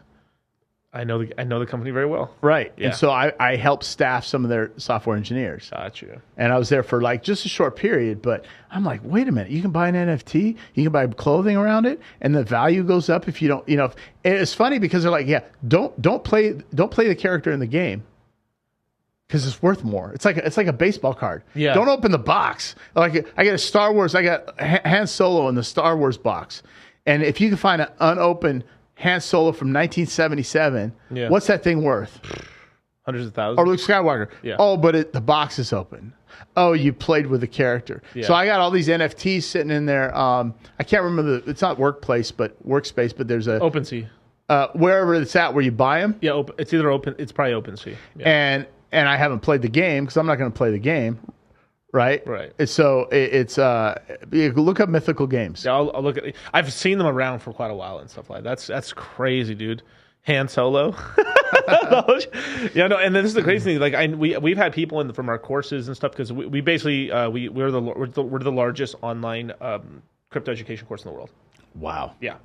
And are you serious? Yeah, I'm dead. So serious. it's a subscription based course. So no, we have a subscription. So there's two products we mostly have. So we have something called the Citadel, which is basically it's $100 a month, and it's more of like a giant chat group sort of like organization where we can talk to everybody and kind of like they can ask us questions in there and stuff. Really? Yeah. That one we had just started maybe 3 months ago. We have like 450 people in there in that chat group alone. And in the crypto mindset courses, we have we do it 4 times a year. If we did it more, we'd probably die of exhaustion. But basically, we from November 18th to the 22nd at midnight, we let people to get in for about 5 days, and usually we were getting somewhere between 800 to like 1,500 people in there. How much does that cost? That's about $1,000. That's priceless, though. Yeah, because you have a mind share. See, this is what people don't understand.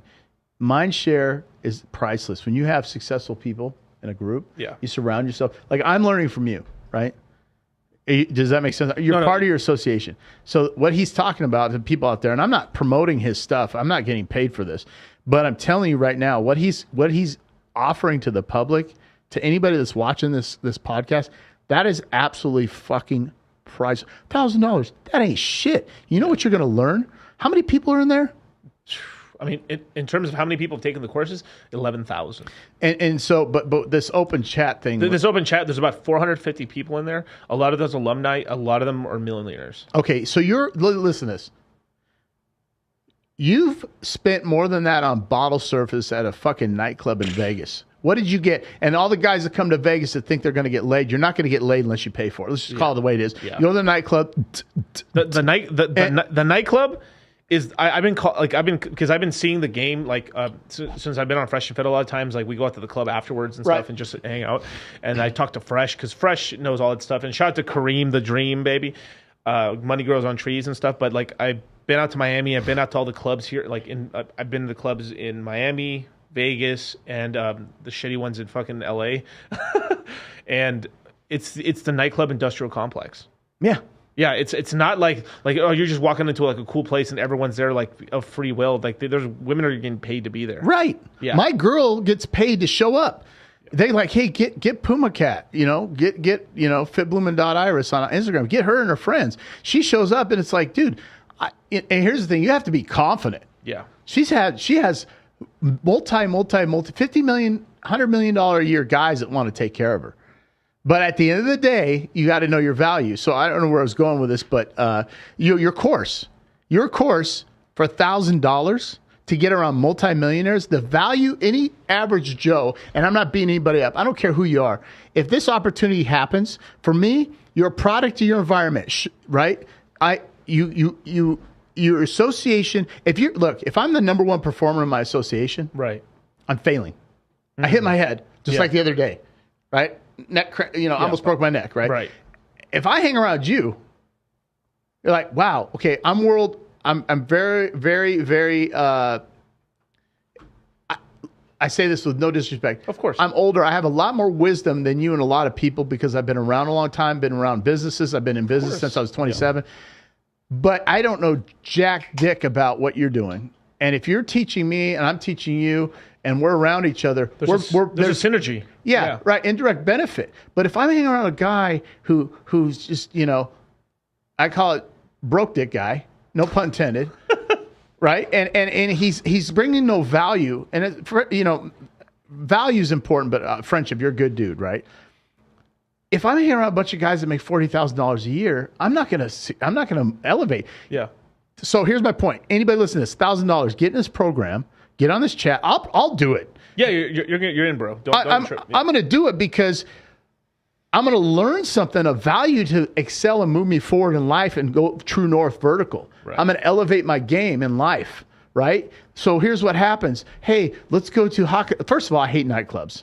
Yeah. I'll go to a lounge. I'll go to a gentleman's club. I don't want to go to a nightclub. It's a fucking nightmare. It's like information overload, bottle service.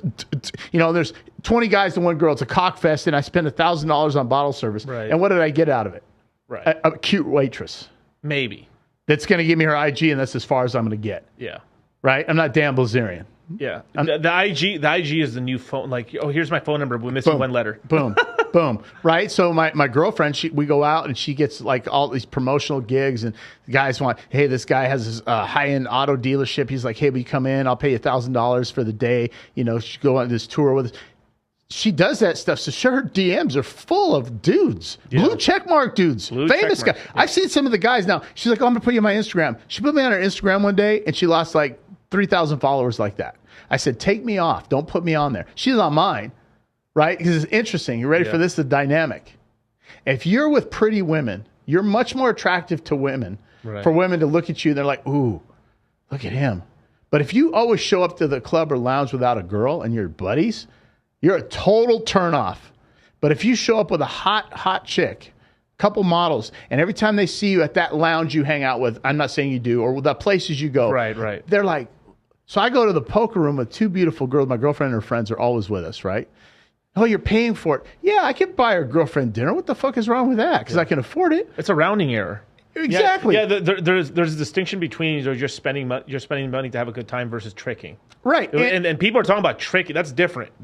And because I'm creating this brand and it's lifestyle. Yeah. What's your lifestyle? Because if you go down, there's stuff not on my Instagram. If you go deep down in my Instagram, you're going to see multiple girls. People are like, dude, are you with all these girls? No, they're hanging around us because we have fun. Yeah. But here's the best part. What are you doing? I got a product. What are you doing? I tell them what I do. My girlfriend, whatever. She's on payroll, whatever.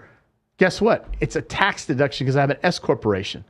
Sheesh. You know this. Mm-hmm. You're a business guy, right? And so you put your S corp under a trust, and then you have your S corp. Then you put your house under LLC, which is under the S corp, which is under a trust. Your vehicles. The bottom line is when I go out and spend money, I'm getting tax deduction. My account's like Daverick. You have hardly any overhead in your business because I have my MacBook. Yeah. Which is a good thing and a bad thing. All right, pay attention, you guys, right here. Could you go over that whole structure one more time and stuff? Because I want this is really important content for you guys. And I'm working on fulfilling this. I have an S corporation. Right. Pass through revenue. Yeah. Okay, from S corp to me. I'm the only 100% owner of the S corp. Okay. You put your S corp under a trust, and then your S corp creates LLCs, which in turn your house goes under that LLC in the trust under the S corp. You don't want anything in your name at all. There's viable tax deductions, legal loopholes, not illegal. I'm not going against the IRS here. That's my disclaimer. I'm all about paying taxes.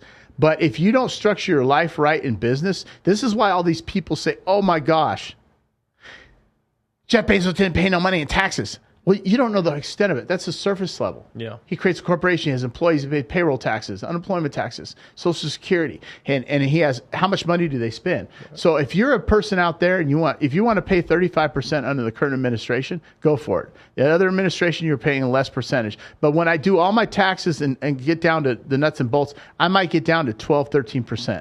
Right. And here's the best part: when your accountant calls you and says, "We got a problem," I'm like, "What?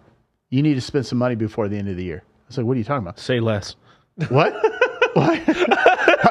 He's like, well, if you don't spend 70 grand, you're going to give it to the IRS. I'm like, what? Wow. True story. Yeah. I believe you too. I had to spend some. Yeah. Because he said either buy something and use it as a tax deduction or a write-off through a Schedule C form through your S Corp, or you're going to give it to the IRS. Yeah. So I bought a very expensive car. Yeah. And it has depreciating It's a depreciating asset. Wait, did you do the whole over 6,000 pounds thing? No, that's a tax write-off. So you can also have a vehicle. I have 2 vehicles. I have a personal vehicle and a business. Vehicle, so it's depreciating asset, right? Or you lease it, right? So, and then here's the problem I have. I'll tell you my problem. Last year was my best year in business. Right. This year was my worst. One of my worst. Really? Other than 08. Yeah. Tech industry got hit. Right. But what I learned is what I knew before and I didn't do. And I want everybody to hear this. Don't chase the money. What you want to do is invest in people, right? You can only make so much on your own. Bro, you are dropping so many gems right now. Say that again, man. That was you're saying these lines, man. God damn, man. I should call you a rapper. A rapper. I can't even rap food, right? So cellophane. But don't chase the money. Invest in people. Yeah. Do you understand what I'm saying? So I'm only as good as my last month with me. I can only hit, let's say I hit 500,000 a year, just me with my MacBook and my phone, and I'm Playa del Carmen in Mexico. Right. I'm doing great. But you cannot duplicate your efforts by just me. See, the world works this way. Elon Musk is successful because he invests in people. Jeff Bezos is investing in people, right? He's affected everybody in their life. When you go buy something, 90% of people, I'm going to Amazon. Yeah. Right? True. Smart cars. What do you think of when you think smart car? You don't think of the AMG EOS, EQS new vehicle. You think of Tesla. Tesla, yep. So you are successful. Multi-billionaires are created by impacting people's lives, changing people's lives for the good, bad, or ugly, right? At the end of the day, my business is based on me. Now, unless I find a way to have passive revenue or duplicate my efforts and invest in you or people, I'm only going to make $1 million, 500,000, 700,000, whatever it is. But for me to change my business model, I have to invest in people. Yeah. Right? Because we need jobbers. Everybody needs jobbers. Not everybody's going to be an entrepreneur or a business owner. Right. Right? We need somebody to wash cars. We need somebody to work in retail, which is a dying industry, by the way. Yeah. And so at the end of the day, right now, I always chase the dollar. And I knew that you need to focus on passive revenue or positive cash flow assets, crypto, when it goes back up. Yeah. Are you with me? No, I'm with you. So now it's like, okay, how do I create more revenue? Either I build out another firm like I've had 2 of them in the past, both before 2001, that recession hit, and the other one, 2008, that hit. This last time I said it's just going to be me, myself, and I. But here's the problem. See this mark? I hit my head. I can't make more money. So I diversified my income. Now I have a product supplement line coming out for men enhancement, performance, for middle, even young guys to raise your T levels, and then a supplement that helps you focus and get hyper focused on whatever you're doing. Yeah, because the people that listen to you are on the way up and trying to trying to optimize. Right, and we're no better. And here's the last logic I'm going to drop.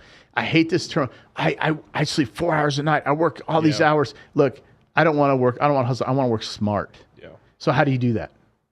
If you had 1,000 people and you had a firm and a coin or a platform or a centralized, decentralized bank, right? And you've taught these people how to run that business, you're going to get your time back. But if it's just you on the treadmill going 100 miles an hour like a freaking hamster on a wheel, and you're like, oh, I got to go. I sleep 4 hours a night. I go to bed at 10 o'clock. I get up at 1 and do this. It's like, that doesn't impress me. I don't want that. Yeah. You know what I want to do? Somebody says, what do you want to do? I said, I want to do nothing. You know how expensive that is? You need at least 8 to 10 million to do nothing. Am I right? Yeah. Because you're going to walk away and maintain the same lifestyle you have until you're dead. Right? And if you're draining your money and you're not making money, like right now, Grant Cardone. Yeah. Right now, I just said Grant Cardone. How much money did he make? I mean, he makes a lot. I mean, I know his real estate portfolio is over $1 billion already. Now, just now, in this couple of words, he's probably made what? Oh, 10, 15 grand, probably. Yeah. Exactly. How much have we made? Well, right. Well, I'm making some passive money, you guys. You got passive in it. You subscription. So then it's like, okay, I'm going to start teaching a course myself. Right. I'm going to start teaching a course with men. Not the game, but how to navigate through the challenges with dating women. Yeah. Make sense? No, it makes total sense and stuff. And people don't understand that. So yeah, as well as like trying to make decisions while you're really tired. You're gonna make some bad decisions. Oh, we always do. Yeah, you always do. And I've done some horrible things by accident, man. Because like I've had lack of sleep and stuff like I remember I stayed up for 3 days in a row to try and made some good money off of it, but then fumbled the ball really bad at the end because I was so sleepy. I sold something I should have sold. You were sleep deprived. Yeah, very sleep deprived. I was like that was a huge lesson for me because like I pushed it before at times, but that was the one where I pushed it for 3 days. 3 days nonstop, I think I slept very few hours. So you were on Red Bull and yeah, I mean Red Bull bangs, monsters, and just staying up and stuff, and just like timing myself, just trying to. What's that? This happened. I think it was Japan, where the Japanese gamers are staying all up all night and they die. Yeah, it's just lack of exhaustion or the dehydration. That's crazy. Yeah, they just piss, they pee and poop right here within the thing, and then literally they don't even drink water, and they play until it's full addiction and stuff like that. That's crazy. It's sad, man. Yeah. So what's your next big move? You got this. Is it like a university that you have? You're teaching people how to be successful with crypto, or? Yeah, I mean, so we have the crypto mindset courses, which are basically we teach you how to get into crypto, how to what are good coins to invest, how do you research how to do TA, how to do fundamental analysis, on-chain analytics, and stuff like that. So we have it's taught by me and Charlie, as well as sometimes we have a couple of specific guests and stuff for on-chain analytics. And we teach somebody that doesn't know anything from crypto, A to Z, it's basically like a 2 to 3 week boot camp, pretty much. And it's like 2 days on. So it's like a 4-hour class in the morning, 4-hour class at night, all live. Like just like if me and you were here, like let's say we're both teaching the class, there'd be like 800 people watching us right here that paid to be in there, and then we teach them. They'd be able to ask us questions live and stuff, and it's like you're doing 2 rock concerts every day. Wow. 2 days in a row, 1 day off. We used to, before we learned our lesson on this, our original course we ever did, we did every day nonstop for 21 days. So do you have courseware that's set up? Yeah, we have. So who designed that? Did you design it? Well, we got people to help us out and stuff. And I'm going to have to talk to you about that. That's interesting. See, I'm learning something, right? Like this is something I can take from here, not steal, but take like a sponge. Like, okay, I'm learning from this guy. This is interesting. Wow. Yeah, and this next course, actually, crypto winter bull's got a good question. Since the course is over 2 quarters, it's going to be 1,000. Yes, it is. So this next one, we've actually kind of eaten one of the course. So typically we do 4 a year. But what we've done is technically we're doing 3 this next year. That's it, because we've kind of fused 2 courses together in order to catch so crypto is pretty much going to bottom within the next 4 months. Okay. So we're going to hit the low right now. Like there's all this shit going on with FTX and Sam Bankman-Fried, and I'm so happy to say like all my guys, none of our guys got caught with Luna, none of our guys got caught with the whole Celsius thing, really, Voyager, or I mean any of these centralized entities that are going down. My guys almost had no funds on any of these things. What do you? And again, I'm going to ask these questions. Of course. Do you think that I see it coming? Yeah. Digital currency. Yeah, of course. You think we're going to go away from paper ever? Yes, we are. The government's going to do it themselves as well. Like, so the U.S. government and the Chinese government have been developing a central bank digital currency for quite a while. So now. how bad is that going to affect the service industry? People that make tips? Oh, terribly. I mean, let's see.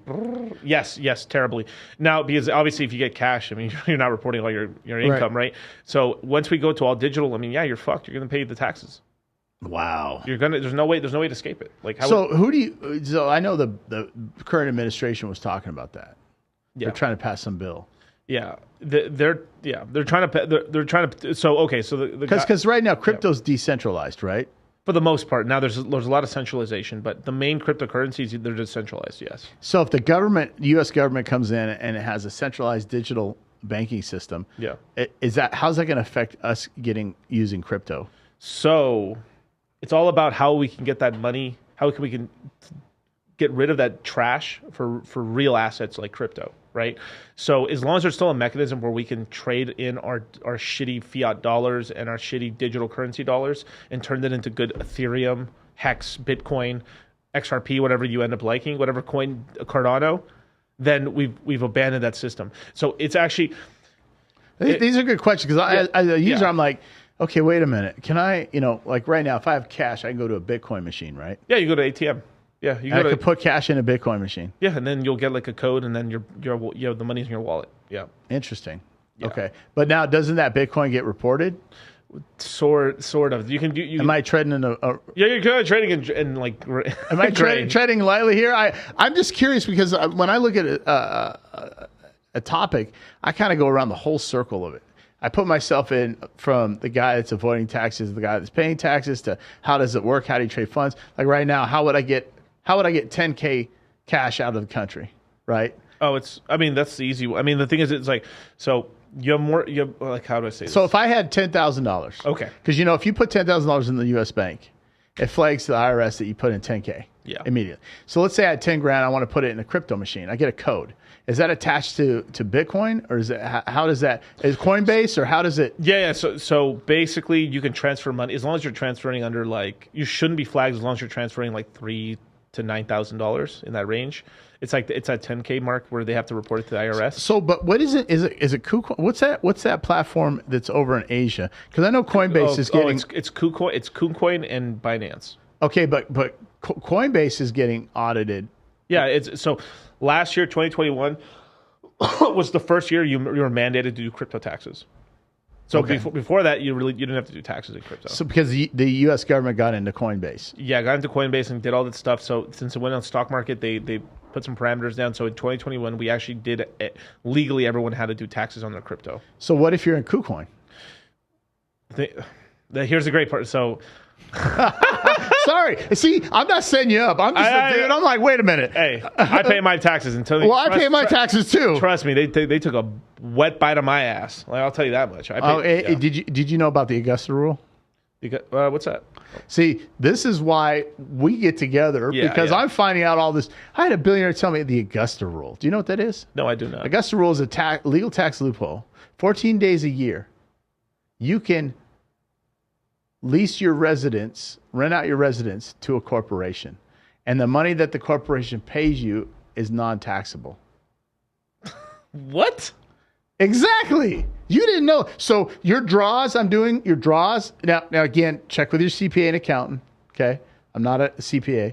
So this loophole, so basically it was called the Augusta rule. You know, Augusta Masters, right? Yeah. So you can, let's say you do 14 draws a year from your S Corp to yourself. Let's say, and it's got to be reasonable. It can't be like $100,000. And it's just like, dude, come on, like $1,000, right? Yeah. So if you were to rent out your house per day on the Augusta golf course, right?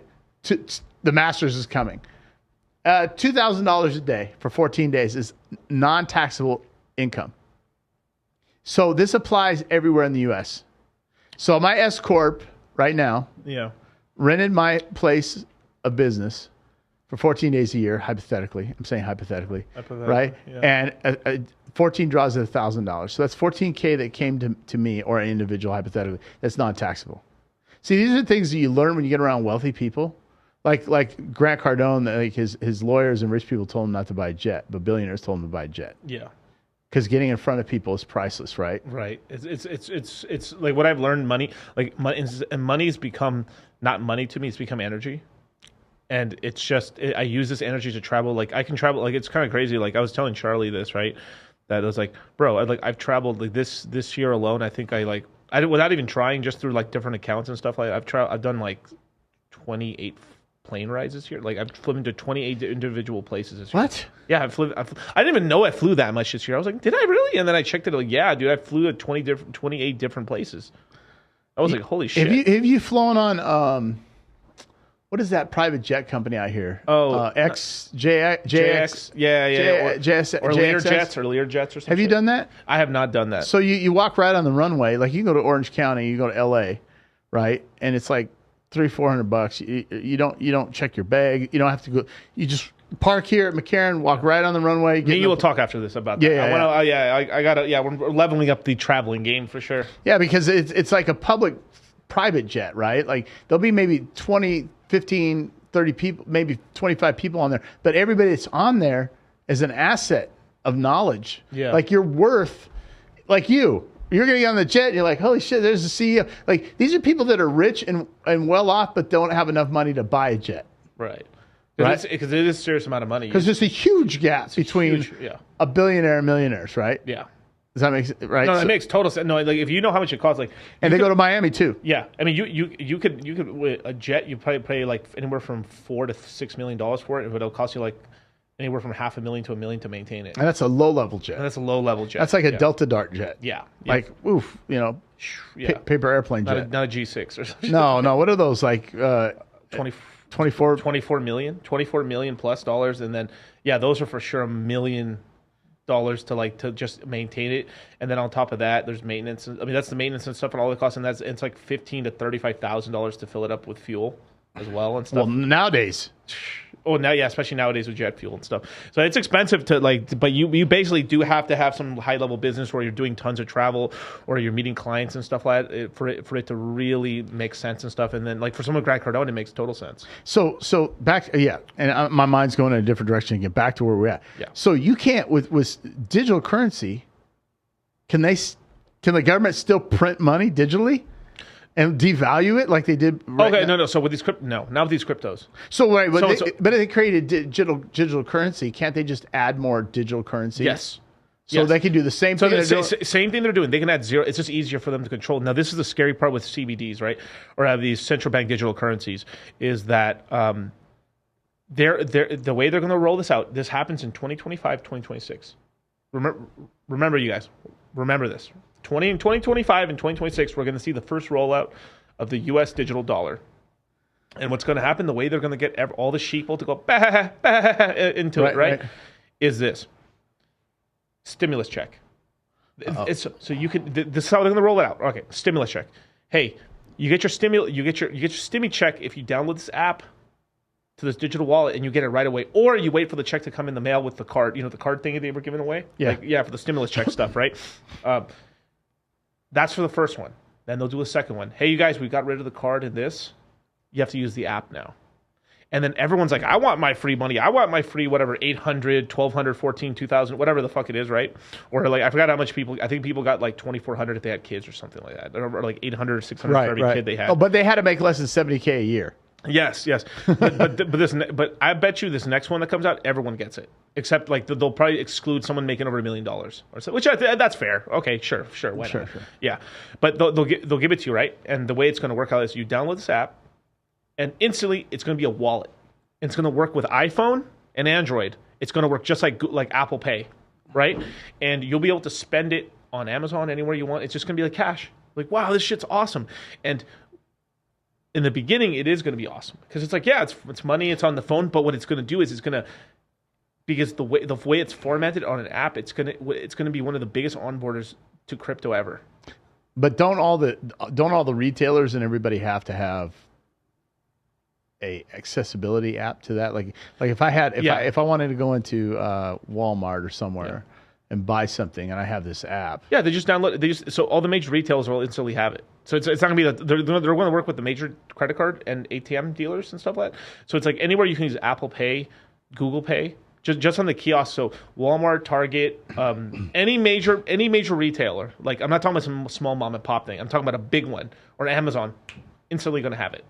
So what's going to happen with the paper money in the banks? They're going to try to phase it out. They're going to try to phase it out, which is very, very bad. And this is what I'm saying. So so remember, we're China light.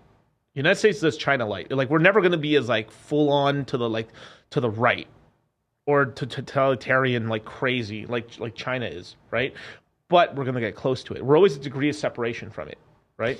Like in China, right? Everyone knows like if you say some bad shit about the Chinese government, you're going to get canceled and stuff, right? Or you say something bad for society, they're going to try to cancel you for it, right? Here in the United States, you really have to push it for them. And you've seen it. They did it to Alex Jones. They did it to Andrew Tate. They did it to Sneeko. And they're coming after more people. They did it to Kanye West, right? Now, the cool thing about is that the government that did it to Kanye? It's Kanye and corporations. It was the government plus. The Sneeko one was kind of government really, if we're being honest there. But the government and or the major corporations got, because you got to think like overnight. Tate said this already before, right? When he got canceled, right? It was like Facebook, Uber, boom, Apple, boom. It was like one. So these fuckers all got in a room together, had a discussion. Somebody in the corporations, all these corporations got together in one meeting with their fucking aides or whatever, had a meeting, and then one by one canceled them within 12 hours. Boom, boom, boom, bank accounts. Airbnb, boom, everything. Boom, boom, everything. Imagine that. Like, so you got to think how highly coordinated. But that's communistic socialistic. Yes, and we're there now. That's already in China already.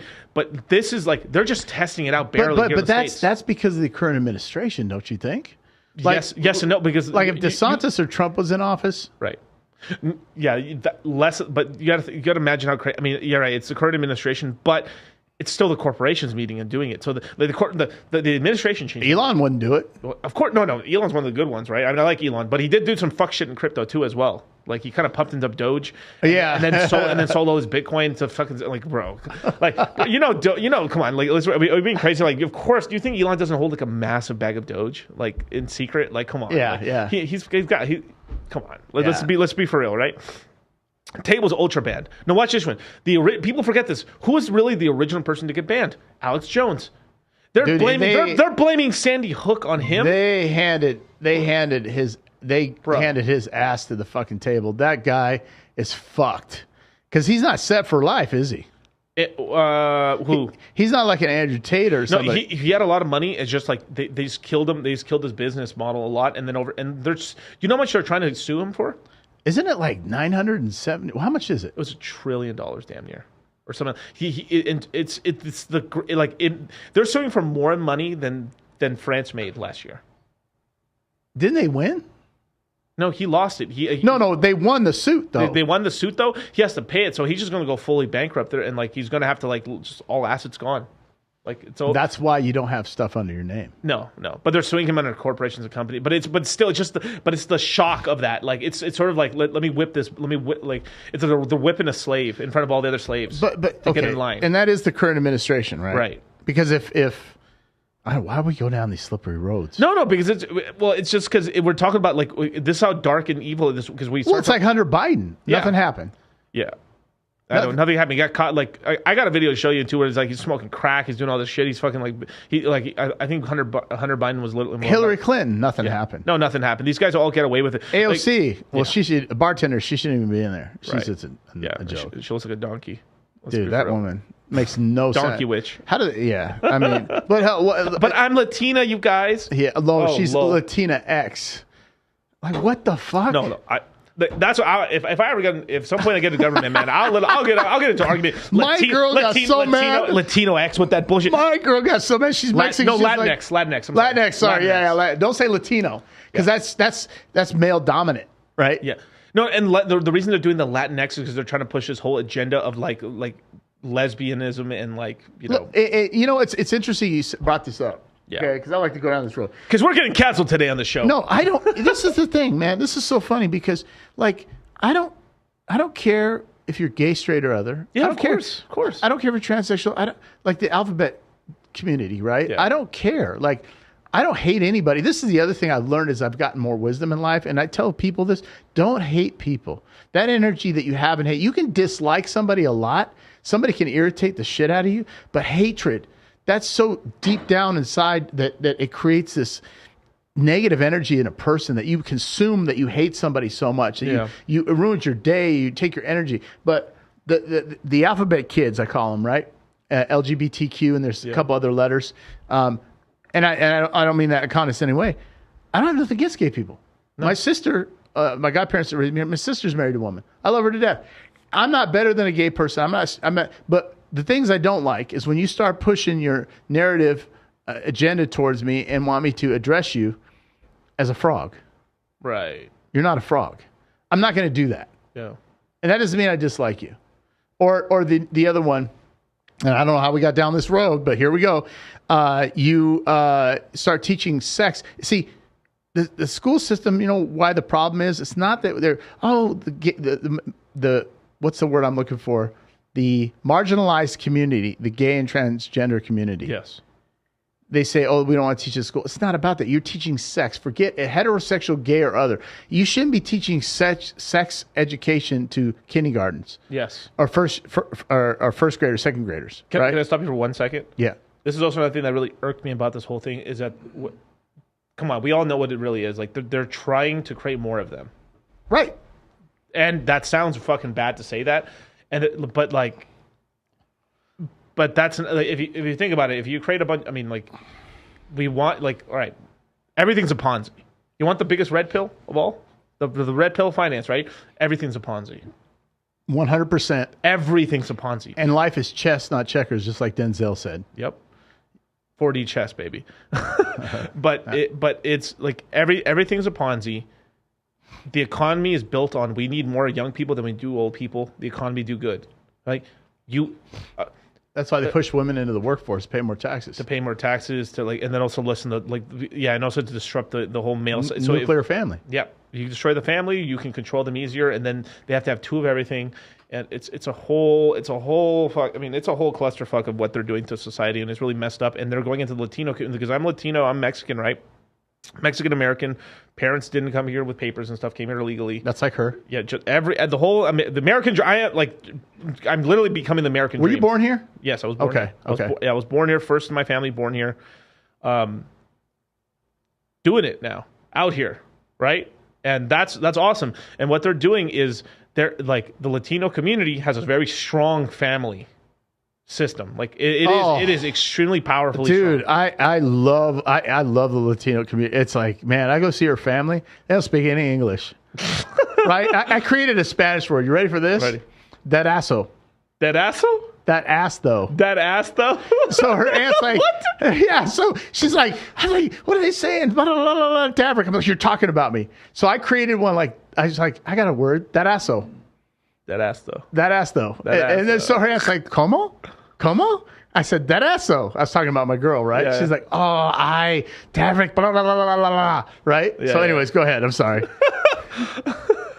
But they're pushing this sort of stuff, and I see what they're doing though. Like you want to know something that like, this is more of a Mexican, not like Latino sort of thing, right? Because there's distinctions between the different cultures and stuff. But like for like a lot of like the push of lesbianism inside of the Mexican American culture kind of failed in the 90s and stuff because basically the biggest teen star and the biggest like star in our culture for a long time was Selena. Famous Tex-Mex star. My girl is like, she knows the wardrobe person for Selena. Yeah. She's here in Vegas, so my girl's getting together with her. Wow. Yeah. Are you serious? Yeah. Sorry, go ahead. No. That's really cool, dude. I mean, that's what I'm saying. You only degrees of separation. Like it's so little. It's so like you guys could be related, and not even know it. Where's your family from in Mexico? What part? Jalisco. Jalisco. Okay, her family's from Sonora, the state of Sonora. Okay, got it. I think it's Santa Ana is the little town, and so you go through the Nogales border by Arizona, and that's the state of Sonora. Gotcha. No, yeah, we're more central Mexico. My family's mostly from Jalisco and then Zacatecas. Wow. So your mom and dad came here from Mexico. Yeah. Right on, man. Yeah, came here. Yeah. Now do you have a lot of family down there? Yeah. Most of my mom's side. My dad's side's completely over here. Like all of it. Wow. All of it. Yeah. So do you speak fluent Spanish? Yeah, I do. Wow. That language is. Maybe I'm too old to get. I'm like, what? What is she saying? I only know the pendejo and all the bad stuff. All the bad words like baños, the bathroom, bathroom, baños, cerveza, por favor. muy bonita, señorita. Un tequila, por favor. Yeah, see, I didn't even know that one. Don't let the Latina girls drink tequila; they go crazy. Hey, man, shit. I get off that heady too. So, did you grow up around a lot of Latinas? Yeah, Latinas. Yes. So, what I've noticed, and I'm gonna. Your girlfriend's not Latina, right? She is. She is. Okay. Hispanic. So yeah. You've always gravitated towards your same culture. Yeah, I have naturally. Okay. Yeah. And you prefer that? Yeah, I do. I mean, just because it's just. I mean, the families mix. I mean, because we all talk Spanish to each other and all that stuff in the food. Yeah, I'm fucked, man. I get around her family. I'm like, I know they're talking shit about me right now. I got to get her on the show, bro. She's crazy. Yeah. Well, she'll be like, what? She does not like AOC at all. Every time she puts AOC we'll get along. She gets sideways. She's very attractive. She gets pissed off because she's like, why is she representing us? She's full of shit, right? So I got to keep her away from that. So to go back to the original part of the whole story, right? So basically, Selena got everyone watched the movie, and then the whole thing was televised. That basically her fan club manager, which was like a family friend, was this lesbian woman. And this lesbian chick basically killed Selena, and then there was this whole thing where like all the Latina women in the 90s and early 2000s basically said, "Fuck these lesbian bitches." In the Mexican culture, right? Like, fucking lesbian bitches. I'm seriously, and any Latino person who's around doing that, know exactly what I'm talking about. I'm sending her a message right now. I'm telling her that we're talking about Celeste. Yeah, she's like, look what she did. She just did she goes, I'm on my way. Look, she's like, I'm almost done. I'm on my way. He's talking about, that's my girl. Like, and it's this crazy thing in Latino culture. Like every time there's like a famous Latino person here in the States, they die. Every time. You know what? That's so true. That's weird. So true. It's so weird. I got one now for the Latino culture. Go for it. Yeah. Bad Bunny. What about that transition? What did that do? Was that closet or was it? It was forced. It was almost like I mean I like some of his music and stuff like that, but I'm not down with the whole like I mean what do you think? Like they make him the biggest artist in the world and they push him out because he's like in a dress. No, but he kissed the dude on stage. Yeah. No, but didn't he like say I'm done touring and then he kissed the guy? I have no idea. Did he come out? Is he gay or bisexual? Or bisexual, but he's pushing. But like there's a little things, right? Like there's a classic one right here, right? There's three sort of sexuality preferences when you're a woman, right? You're straight, you're lesbian, you're bisexual. For a guy, there's only two, right? You're either straight or you're gay. Well, isn't there bisexual? No, well, because if you're a bisexual, I mean, hey man, if you're sucking dick, you'll suck dick always, right? Well, I can't confirm. I can't confirm that, but that's a comedian joke and shit. Right? Like, right. Guys, there's only straight or gay, right? And then for girls, there's straight, gay, and lesbian. Okay, right? I got one for you. Yeah. What about these ex-cons that go to prison? They fuck a guy and then they say they're not gay. What does that mean? They're gay. Okay, that's what I thought. But like, just like, no, it was out of necessity. So is it because you're with a biological male? What about a transgender, transsexual woman? Because some of these transsexual man's trying to get me fucking. No, hey man, man's trying to get me canceled. Dude, our conversations at home. You should be around our conversations. They're crazy. Yeah. A transsexual. This is another thing I said. I'm going to talk about it. A lot of these transsexual women, which are biological males, look better than most women in society. And sometimes you got to do a double take and go, as a man, you're like, well, she's fine. Davrick, that's a dude. How do you feel inside when you see that? Because you won't say that. Sheesh. No man will admit that. But I've seen some transsexuals that I didn't know they were transsexual at first. I'm like, she's fucking gorgeous. And then it's like, Davrick, you had too much to drink. That's a dude. I'm like, ooh. Okay, now here we go. All right. We're gonna go right on the edge. Here we go. We're on the edge. Why is it that some men, biological men, can look like a woman and actually look better than most modern day women? Is it because they're trying so hard to impress men by their looks? Well, because they know the game. They know what guys want. Exactly. Because they're a guy systematically. No, come on. Let's be for real. But for them, it's not a bad thing to attract a man and look pretty. Yeah. But for modern day women, they're like, I don't wear makeup for men. I don't want to dress like this. You put on a hoe dress when you go to a nightclub and it ain't for dudes? Are you with me? Yeah. Right? So now you have this whole thing, and I'm not going to say you or me because we're heterosexual, but you got these transsexual women that look better than the real thing. Now, what if they had gender assignment and they removed it and you didn't know it? And you were with, this happened with a Playboy. This is a true story. You're with this woman and you've been with her for 6 months and didn't know that she was a man.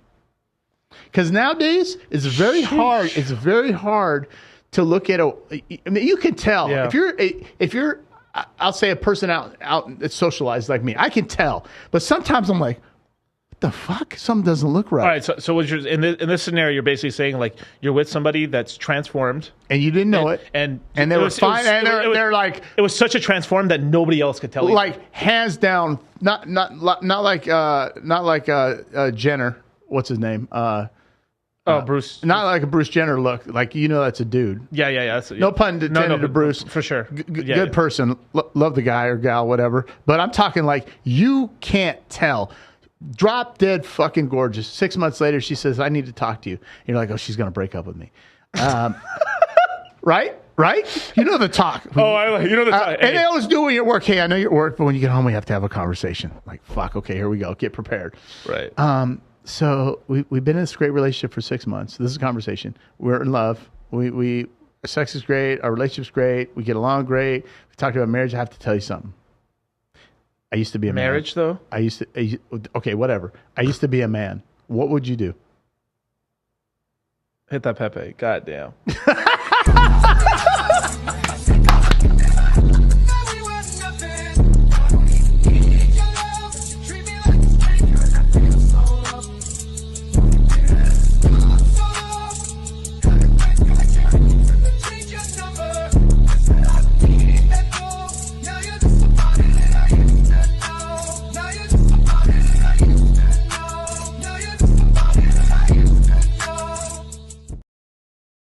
You used to know, right? Because let's be honest. Let's be honest. Now you're somebody I used to know. Yeah. Before you, and I'm not even telling you to answer it. This is a rhetorical question, because deep down inside, men's love is unconditional. Yeah. And I'm not even telling you to answer that, but I'm going to tell you this: that most men probably would still be with that person.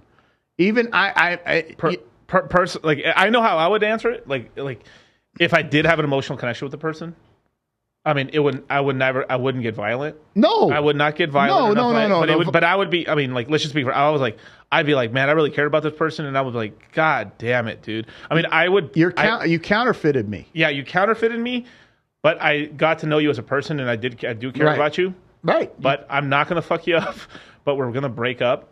But I'd be sad about it. I'd be like, wow, dude. And that's such a mind fuck. You say that. It is a mind fuck. It's a mind fuck. It's a mind fuck, but it's like a girl with a fake Louis. You thought it was real. Yeah. Now, it's not a fake person, but here's the thing. You say that, and I challenge most men wouldn't leave. I really do. Because we love unconditional.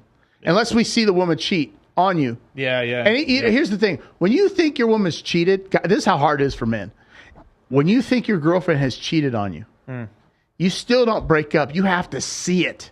Yeah, you need evidence. You need evidence because you're logical. Yeah. Women go off emotion, and they don't love you unconditional. Women are pretty women. Guys, ready? Beautiful, attractive, pretty women are never single. Yeah. Never single. That's why when a woman breaks, she always has options, right? And when you fuck up, we're just not getting along. I'm in my emotions. I'm feeling I'm going to a new level. You know, this and that. And, you know, you gave me Coke and not Pepsi, blah, blah. I want to break up with you. Right? It's conditional based. Right. Men, it's not, man. Yeah. And so I challenge that answer. I'm not saying you would as an individual, but I think most men wouldn't leave. Wouldn't leave, yes. And I'm not talking good look. I'm talking bomb fucking shell. Yeah, it's, my God. Because I've been out with my buddies, drunk buddies. Yeah. And we didn't know. And they were sitting at the table with my friends. And I kept doing the puppy dog? Oh, yeah. And I only had one drink because I'm not a big drinker. And I was like, dude, something's not right. And my buddy's like, what's wrong? I kept like, and I was like, oh, shit. And I'm like, oh, shit. Bro, those are dudes. He's like, no, they're not. I said, dude, that's a guy. There's no hips. The hands are too big. Something doesn't look right. Very good looking, but something's not right. It's off. And I was right. Yeah. And one of my buddies, I'm not going to say the name, one of my drunk buddies left. We're in Vegas. This is years ago. And we caught on in the inn, but he had disappeared with one of them. That's a true story. Damn. Disappeared with one of them. Then the girl said, oh, by the way, and I kind of picked up on it. And I wasn't mad, but we were just sitting talking at the club. So nothing happened. You know, I was like, oh, hey, look, I don't swing that way. It's all good. You know, with all due respect, whatever. So our buddy, I'll make up a name, Mike. That wasn't his name. Mike disappears.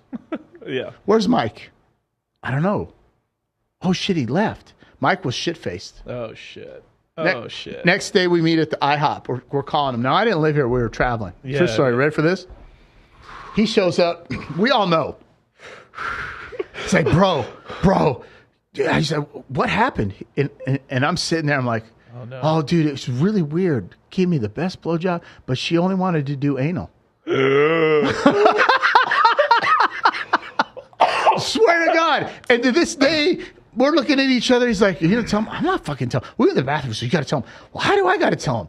Bro, I ain't saying shit. I'm just going to leave it alone. To this day, he still doesn't know. He was with a dude. You guys are bros, bro. But God, bro. Would you tell your friend? Yeah. No. And the friend is now married, was there on kind of not a bachelor party, but a pre-bachelor party.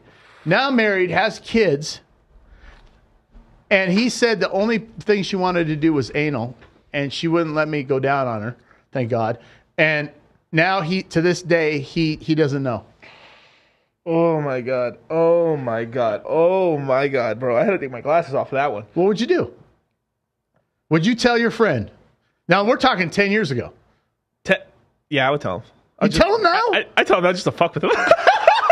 He wouldn't believe it. He wouldn't believe it. I was like, bro, yeah, well, 10 years, yeah. But oh my God, bro. I would be like, bro, like you did what? Like, and here's the thing. I had one drink.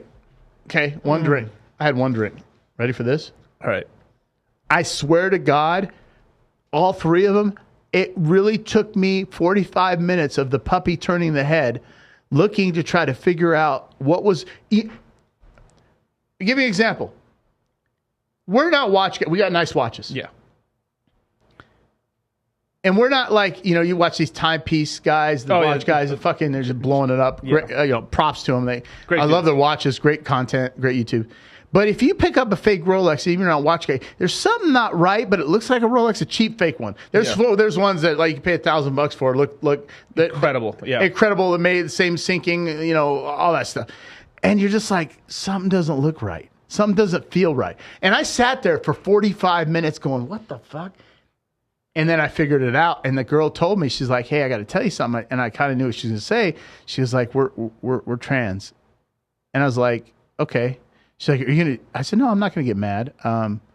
I kind of figured that out. She's like, oh, you're really cool and nice, blah, blah, blah. I said, hey, look, that's not my thing. Yeah. And I was trying to leave politely because we were sitting at the table and everybody except me was shit-faced to the point where, like, don't drive. Yeah. And he disappeared with her. So here we are, 10 years later. Balls deep. Doesn't know. Balls on balls. No, because she had to hide it. Yeah, but I know, but that's what... Yeah. That's what... Hey, this is what he said. He said, bro, the best blowjob I ever had in my life. Oh, my God. And I'm sitting there like this. And I was like, okay, that's not too... it's bad, but he doesn't know. And he goes, she only wanted to do anal. I said, excuse me, I got to go to the bathroom. My friend followed me. He's like, bro, what are you going to... I said, I'm not fucking saying shit. 2 months later, he's married. Now he's got 2 kids. 10 years later. Yeah. That's it.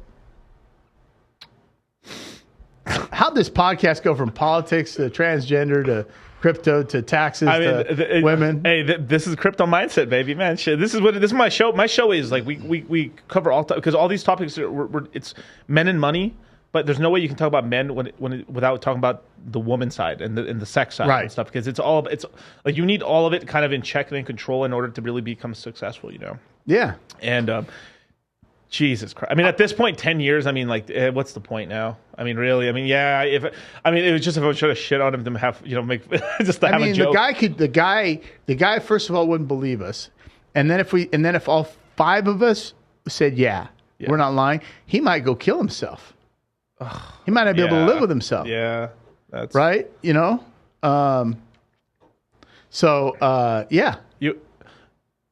I think it's wow. Oof.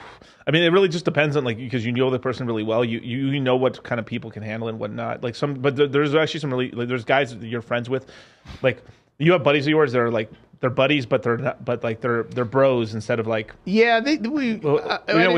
Yeah. And as he said, my buddy said, "What if it happened to you?" I was like, "Wouldn't you want to know?" I was like, "I don't know, man. Maybe I don't know, but I don't know." I don't know how I'd handle it. I probably would, at this point, 10 years later, somebody told me, I'd say, are you serious? Yeah. I'd probably laugh at myself. Fuck, I must have been really fucked up then. I mean, you can't, what are you going to do? Yeah, you can't, it's over. It's done. It's done, bro. The blockchain's immutable, you guys. Blockchain's immutable. And I'm going to go tell everybody. The transaction history is right here, you guys. And even if somebody told on the guy, it's like, it's not his fault. Yeah. Right? So how's Selena doing? Well... Rest in peace. But no, the Hispanic community is pretty tight. And I don't think that you're going to sway them a certain way. No, but they're trying to, and they're getting us with the. Fuck it, I'm a Latino. I'm gonna say they're basically trying to change our community. The Latino men aren't falling for it for the most part. Yeah, it's the Latino women are. Yeah, because I see like Carol G in some of her videos kissing a girl in that one video when she's with. Yeah. But see, that's different. See, when guys see pretty girls kissing. Yeah, it's like we're all like throwing a party. Popcorn goes flying. Yeah, beers go flying. Yeah, it's a touchdown. Because we're promoting that because we're like fuck. Because I know it's fantasy. Yeah, it's a fantasy, and then on top of that, like it's like oh yeah, if she's a lesbian though, and I'm or she's bisexual, then I can hit that and have another girl. That's awesome, right? Yep. Yeah. Yep. And that's why I only date girls who like girls. Hey. My girlfriend likes girls. She said, you didn't know. I said, yeah, I did. I asked her probing questions. Yeah. Have you ever kissed? Most women under 30 have kissed another girl. Yeah, for sure. Well, I was drunk. Okay. Well, guys get drunk. I don't kiss you. Yeah. That's not going to happen. Right? Yep. Oh, we kind of made out. She played with my boobs. And then it's like, and I was, oh my God. Women are generally by nature bi-curious. It's that whole like tribal herding. Like I tell it, like the male lion has the harem. Yeah. The female lions are always playing around each other. They're always there as a group, as a collective. And they got the male lions back, and he's keeping all the dudes off of them. Stay away from my pride, right? And so that's just the general rule of thumb. So if you're gonna be with a girl that's not gonna let you, if you're a high valued man, the probability of you being loyal forever is very hard because now you're more desirable. You have a very attractive woman. You got a G-Wagon. You got a Lamborghini. You got a jet. Whatever. Yeah. You're more desirable because you fit the narrative that the women want is the provider and protector. Right. He's got everything I need. Right. And so guess what? Now you're going to be tested on the daily. And every time you go out with your girlfriend, and now you have a girlfriend, that's why married guys, if you wear a wedding ring, you're now more attractive because you're unavailable. Right. And they know you're stable. And you're chosen. You're chosen. Yeah. Say it again, you're chosen. You are chosen. You're the chosen one. Yeah, it's because women suck at actually choosing guys a lot. So they use group consensus to say like if all these bimbos really like this guy, then it's like, well, he must be special because like all these other bimbos like him too. And they use that for they literally do. I mean, you talk to. I'll have you. Like, I think Rolo comes in a couple days or so. Or I'm game, man. I'd love to be on a show. I'd love to meet the guy. Rolo's a great dude, man. I love Rolo. He's so smart, though. Yeah. The guy's so. I was listening to. I'm like, dude, this guy. I feel like an idiot around him. He's so well read and so smart. Like he studied his craft. He's mastered the craft to the nth degree. Yeah. To the nth degree. I don't think there's a single person in the world that knows more about that subject than him. Like he'll run circles around anybody. Oh, like, anybody. He's like the Ben Shapiro of what we do. Yeah. And then even Myron. I'm like, listen to Myron. Damn, Myron's good. And I listen to Kevin. Damn, he's good. And then Tate drops some knowledge bombs. And you're like, wow. But here's the thing. I'm not competing. Yeah. I'm elevating my craft, perfecting it. I have my isms. I have my ways. Right. I have certain things that I agree and don't agree with, but I admire what they do and I respect them. Right.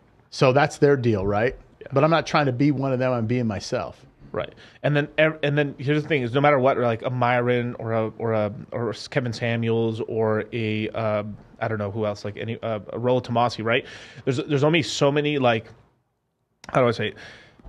They're only going to attract, like, I attract certain types of people, and you're just not everyone's going to be everyone's cup of tea. Well, yeah, and we were just talking about that. Kevin Samuels attracts the black community. Of course, yeah. I'm half black, right? Yeah. So I did a segment with black women, how 1 in 4 black women ever get married. He talks about that. But the whole black women by nature are the most masculine women out there. They're the most combative masculine, and that's why a lot of them are single, and they're very aggressive.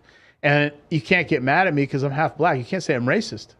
So then I go over to the white side, right? I can go back and forth. I can't go to the Spanish side, but my girlfriend, because she's Mexican, so I have my back. You're Cuban and you get away with nothing. Yeah. Hey, what are they? Yeah, I hear Cubans talk. They talk fast, bro. Yep. So the Spanish we learned, or like I speak, they call it like TV Spanish. Yours? Yeah, it's like TV Spanish. It's Telemundo. Blah, blah, blah. Yeah, it's like, well, they're like a novella. Yeah, or like basically it's more a dramatic, slower. So like you understand every word I say. Hola, ¿cómo estás? You know, it's like I talk like I pronounce every word and we speak it like. Is it like the Carlton version of Spanish? No, you mean Carlton from Fresh Prince? Yeah. No. Well, fuck. Is it like it's basically the white version of Spanish? Like yeah, it's the white. It's the proper. white. Yeah, it's the very proper. But then you hear the Spaniards from Spain talk. Oh, they fucking butchered Spanish. Didn't they bring Spanish? They brought Spanish and we did it better. Like why is that? Bro, okay, wait a minute. Whoa, wait. Spain Spanish is trash. Is that like the English? And then they brought it here, we speak it better than the English. That's right. God bless America. God bless America. God bless Mexico. I mean, have you heard people from Spain talk? They're terrible. Their Spanish is trash. Is it? So one of their Spanish kings had a lisp, and because everyone was like, he's king, we have to talk with a lisp, and the whole Spanish royalty is a bunch of incest motherfuckers too, if you didn't know that as well, to the point where like it got to the point where like one of their last kings from like the Hattenbergs or whatever were basically like he had one shriveled testicle, like no junk at all, it like couldn't have kids or nothing. It was like cleft chin, his like jaw was like out to here, like it was really bad. Wow. The reason the Spanish nobility and the Spanish Empire are partly why it died off, as well as because the Spanish kings were all incest kids. But that's how it is in England. You see some of those paintings? And I'm not joking. They look like fucking mongoloids. Yeah. You know, bad teeth, bad food, bad weather. England. DeBry. England. Yeah. Right? Was that from Snatch? Yeah. England. Yeah, England. You know, bad food, bad teeth, bad weather. Fucking England. Yeah. Fish and chips, right? Yeah. Right? But if you see the kings and queens and the nobles... Yeah, they're all incest. They're all incest. Yeah, they're all incest. It was to retain and keep power because they were afraid, like, a couple deviations from here, and then you allow other players to get into the game. Okay, so I want to ask you this. How the fuck did Portuguese come about then? The Portuguese? Yeah. Yeah, it's just a separate, like that was I've always wondered as well, but the Portuguese have usually been pretty smart about that. And, like Brazilians and Portuguese, they speak Portuguese, right? Yeah. But yet they all know Spanish, and it's like a different type of Spanish dialect they created called Portuguese, or is it? It's a complete different language. Now it is a part. How is that in South America, around Spanish speaking countries, and they have their own system called Portuguese? Their own. You see what I'm saying? Yeah, you're around every Spanish-speaking country, and then all of a sudden you guys decide to have your own language. Yeah, it's just because the Portuguese were able to. The Spanish tried to colonize and get into Brazil and stuff, and they just failed. And then the Portuguese did it through trading. And then eventually, because they were the main commerce for a long time, and it was like a really segregated part of the world. And on top of that, you have all the other adjacent countries. There's either mountains in Peru or the big rainforests and stuff, so it's hard to traverse. So they came by sea through that to the lanes and just didn't outright conquer them completely yet. And then at some point, they all learned Portuguese if you want to trade with them, because that's the money. So it's like that's the tech. All the tech's coming in through the boats. So the guys who learned Portuguese got to trade, and they became rich inside Brazil. Okay, and then that permeated through there. So my last question: are Spaniards from Spain Latin? Because they're not from Latin America. They're not from Latin America, but are they Euro Latino? So yeah, I mean they're European. They're European for sure and stuff like that. And this is why it's like that's why the line's so murky there, because it's like it's almost like this like. There's like a hierarchy, I guess. The Spanish are like more at the bottom of whatever people can, because you have the Italians, you have the Spanish, you have the Portuguese, right? And then you got the Germans, the French, and then you got the fucking I don't know, the Viking motherfuckers at the top there and stuff, the Swedes and shit. Okay, now my last topic. Yeah, Kanye West. I got to cover everything. You got to cover everything today. This should be the most watched podcast you have. We're talking about everything you can talk about. Right. Talked about Trump a little bit. Yeah. Andrew Tate. Yeah. We talked about the differences between men and women, or we talked about central bank digital currencies. Yeah, yeah. LGBTQ, transgender, corporate structuring, taxes. We went through a lot of shit, you guys. The Chinese government, TikTok, which is going to be canceled in a year. Is it? Yeah, yeah. I've heard that in the pipeline from enough people that like TikTok's out of here in a year or less. Really? Yep. So you better, if you're using TikTok, use it now to try. If you're using TikTok right now, this is why I didn't focus on TikTok. I just said fuck, because I had 8 of my accounts banned. Why is your shit? Well, okay, you already told me that. So I'm talking about crypto, and then on top of they probably don't like it because I'm showing people how to like move their money around. But you're teaching people. See, here's the best part. You're a leader in your industry, and you're helping people become successful. Right. A lot of wealthy and rich people don't like that. Yeah. They want to keep people as peasants. Yep.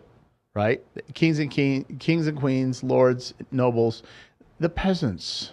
Right? Pay your taxes, the peasants. Yeah. We don't want to teach you how to have tax deductions, how to pay less in taxes. Right? and you are a different breed. You want to help people win. Right. So he's making $400. Come on, dude. Look, you know the value of people. You're investing in people. Yeah.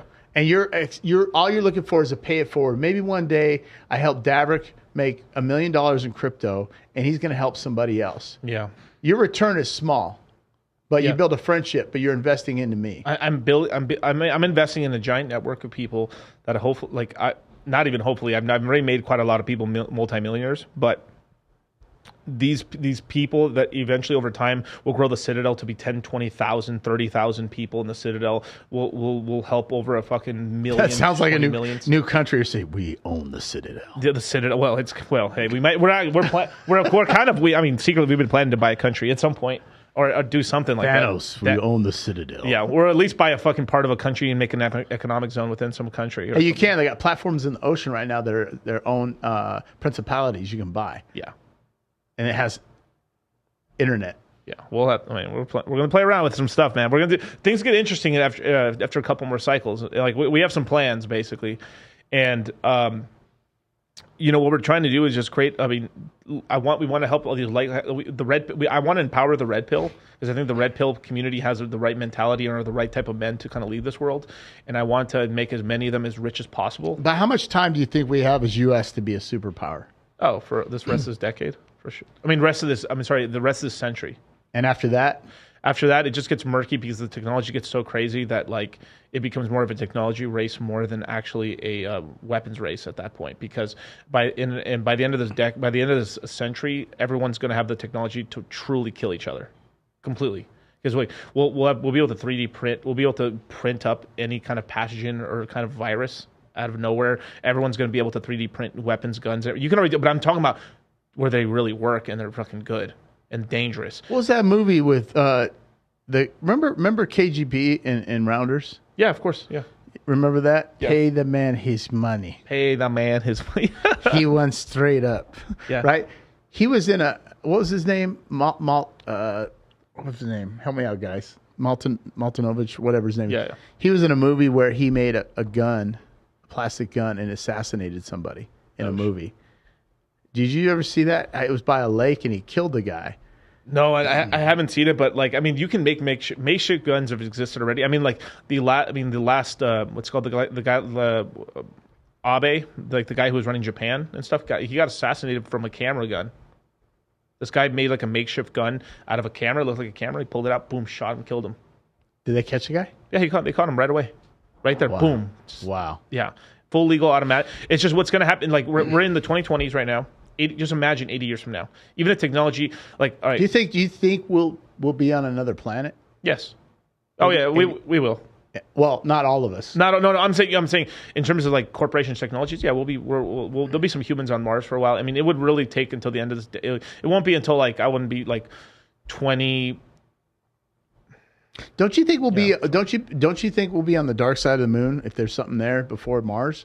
Yeah, I mean, we've definitely. I mean, they're pushing the whole Mars thing, but eventually, yeah, once we're in Mars and stuff, why don't we just go to the moon? Why don't we and then we're really gonna see what's up, because it's we're Mars. Why can't we go to the closer thing and then we're gonna find out what's up? Right, we're gonna find out what's up. That's my point. Yeah, we haven't been back to the moon, unless there's fucking aliens in there that don't want to. Well, tell us about the it. dark side of the moon, nobody knows what's there. Yeah. Well, there is people that know, but we don't know. Yeah. The average Joe, we don't know. We don't know because the moon does not. It doesn't rotate. It doesn't rotate. It just faces the. Yeah. We see the same crater face that we've seen our whole life. Yeah. And what's on the other side? Transformers? Giant castle. Decepticons. Transform. Tire Society or the moon's hollow. Dude, I don't know, but I know there's another life. So let's do the Kanye West. All right, the Kanye West. And then we can maybe wrap it up. Yeah, we'll wrap it up and stuff like that. So, what about the Kanye West? About all the stuff that happened with the canceling? Yeah, you talk about all the stuff, and I have my little bit on that. I mean, I agree with a lot of stuff he says and stuff of what's going on in Hollywood and everything. In terms of the anti-Semitic shit, I think it went a little too hard in the paint, personally. But so, what did he say? What was it that he said? He started chastising a lot of people in the Jewish community for. He started chastising the 1% of the people in the Jewish community, but mostly the people within the record industry, as well as in a lot of these other high-profile industries where African Americans are really prominent.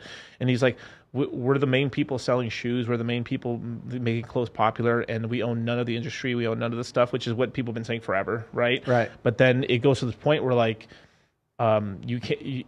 It was two things. It was the economic side, and then really giving them kind of fucked up contracts. And two was like, they're the only class of people we can't talk shit about.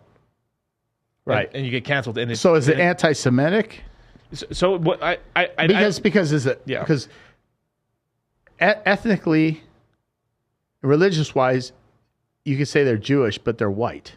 Yeah. You see what I'm saying? This is where the line is like, oh, well, my boyfriend, but he's German. No, he's fucking white. Yeah. And well, he's from Bulgaria. He's white, right? Yeah. So we got skin color, ethnic, and religious. Correct. It's all mixed into one sort of thing, and then the original Jews supposedly are African American. Actually, I'm sorry, African, not African American. Right. African, yeah. I think Ethiopia, if I remember right, where they're from and stuff like that. It's kind of I'm not quite sure, but you're correct. The Black Jesuits or whatever the hell it's called. Yeah. So they said he was being anti-Semitic and stuff. Yeah, because he's saying all like all the he's like why are you pushing us? Why are you pushing us into saying all these horrible things on records and stuff like that, and like paying and only like hiring? Like they even caught a couple of, even on the Breakfast Club, they had this famous record producer, I think it was Jewish, and then they got him really badly in the interview where he didn't know what to say. He's like, well, he went on there to kind of defend himself and the whole community, the Jewish community that's in the record space, and then they just kept hitting him with this like, well, then why do you only hire people who say horrible shit on music? You guys control, like, if you guys control who you end up hiring and giving a record deal to, why are you only giving record deals to dudes who are saying horrible shit about their own culture? And he couldn't answer. He was that's what sells. That's what sells. But you know who buys it? Yeah. The number one consumer of hip hop is white kids. Yeah. There's only 13% black population in the United States. Yeah, 13%. Yeah. That's not a lot. Yeah. And there's not, and then here's the other thing that he was just like, I didn't think I was going to even talk about this, but another part of it was like, there's this whole thing is like, he's basically what he's trying to, I'm cleaning it up a little bit because it's pretty scatterbrained when he says it all. Right. But like, I'm cleaning it up. So basically what he's saying is like, I understand like the Holocaust was a horrible thing, but like, but it's over now. It's over now, and it's still happening to my people right now because, like, they're pushing the Planned Parenthood, and Planned Parenthood was created to stop the black race. It kills more black babies than black people. Yeah, and it's happening to me right now, and then he's like, and the Holocaust only happened for a certain part of your history, and then which is factual, and then slavery ended up happening through all of Black history. Damn near, it seems like in modern history, it seems like that's all they don't teach about like the African nations and the cultures around there. Yeah, because Africa they sold slaves to Africans sold African slaves. Yeah, right. Yeah. So when he says that, it's like he is correct. Yeah, but why did that piss him off? Because he how dare you try to discount that? Like, they were just, and this is where I started agreeing with Kanye a little bit. It was like, yeah, well, they should be held responsible for some of the stuff they're doing a little bit. Like it's if everyone gets shit on, they should be able to get shit on as well. I mean, they're what they're doing, like they're trying to make money, right? Yeah, so nothing wrong with that. What sells? If Will Smith used to have music. Yeah, his stuff was pretty clean, but that wouldn't sell now. Yeah. You know what I mean? Well, if you're listening to some of his music, Summertime, all those songs, West Philadelphia, I was born and raised on. That stuff is like popcorn teenage rap. Yeah. And it works in TV shows, maybe. Right. Yeah. And some of his music went mainstream, right? But now, if he came out with an album, everybody's like, dude, this is garbage. We want to talk about murdering each other, killing each other, selling drugs, selling women, whatever, right? And so what Kanye said, I get it. I get they were pissed off. Yeah. But he was making a factual statement. Right. And they canceled his ass. Right. And then the other stuff too, he was talking about like, I did not have mental problems and stuff like that. It was exhaustion, and then they started putting me in all these drugs. Lithium and Abilify. Yeah. And then on top of that, like he was like, why am I getting and this is the part that really hit me too, is like, these are my children, and they're not letting me, like, I'm the father, and they weren't giving me permission over my own children. They wouldn't let him see his kids. They wouldn't let me see my kids. They wouldn't tell me where my kids were. They were giving my, like, we agreed we weren't going to give my daughters any cell phones or anything until a certain age, and they have cell phones now and stuff like that. He's like, I try to ask all my celebrity friends who were going to all these parties with my wife, why were they not allowing me to, like, tell me the address so I can see my kids? Like, it's their birthday, I can't even see them on their birthdays. That's fucked up. It's super fucked up shit, and he's right about that. What the fuck is that? So is that shit? the Kardashians doing that? That was the Kardashian and their handlers making them do that stuff, because there's this whole, like, I mean, who knows? So there's conspiracy theory side where it's just Kim Kardashian saying stuff that, like, Kim Kardashian's the one being cunty like that and the mom, or if you believe the conspiratorial side is basically like, hey, if you don't go anti-Kanye and, like, go to the nth degree, we're gonna fucking take you out of power as well. And there's okay, but let me ask you a question, because money wise, let me ask you a question.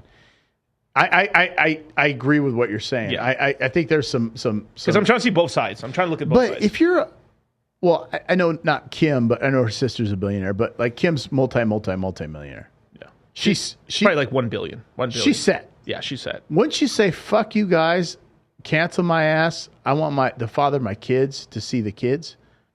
Like, if you came down to if she was on board, yeah, like, oh my God, I don't know what to do. Fuck the handlers. Yeah, you're set. They can cancel you. Great.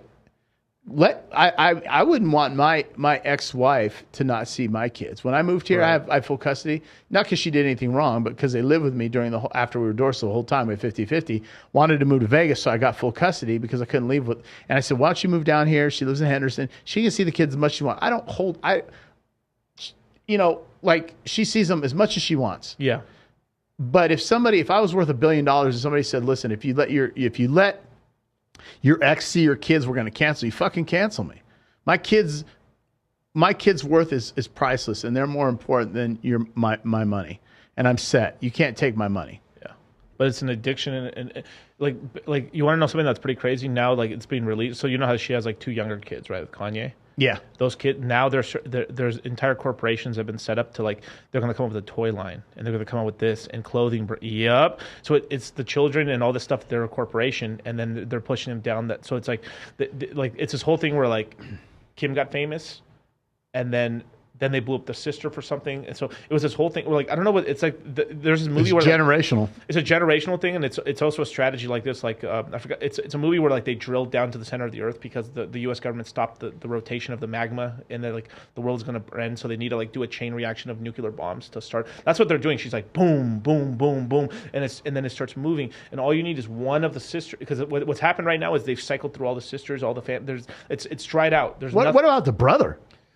The brother's kind of outcast now because he didn't want to be too much of a part of it and stuff, from what I've heard. Rob and stuff like, and then Rob has kind of, like, been a letdown to the family because he's, like, maybe not been in shape and not done this or that or what. This is just from me from the outside, but I've also known people who have, like, worked with them and stuff like that, and, like, specifically people within the family have said, like, don't help Rob out at all in the business side or in the Instagram and all that stuff. And I know that for a fact. That's fucked up. Yeah. So it's like, because he's probably just not playing the game.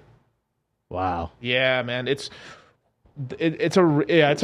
my whole thing with Kanye is, like, the Jewish community went after him. They went after him and stuff, and they're getting mad that they're, like, it's kind of not working, really, because it's like, yeah, he's getting canceled from all these products and stuff, but he's at this point where, like, he's undeniable music talent. He's, like, I mean, like, if we're being honest, who makes better albums and stuff between, like, it's always been like Kanye, Jay-Z shit, right? I mean, his discography is incredible. Like, right. It's incredible. Like, P. Diddy or Jermaine Dupri, those guys can't even hang with him. No one can hang with. Like, dude, he's got the best albums of all time. Like, well, DJ Khaled does, but he doesn't even really produce the stuff. He's the ideas guy. He just brings, like, I got the ideas and I pay people to come together, right? Yeah.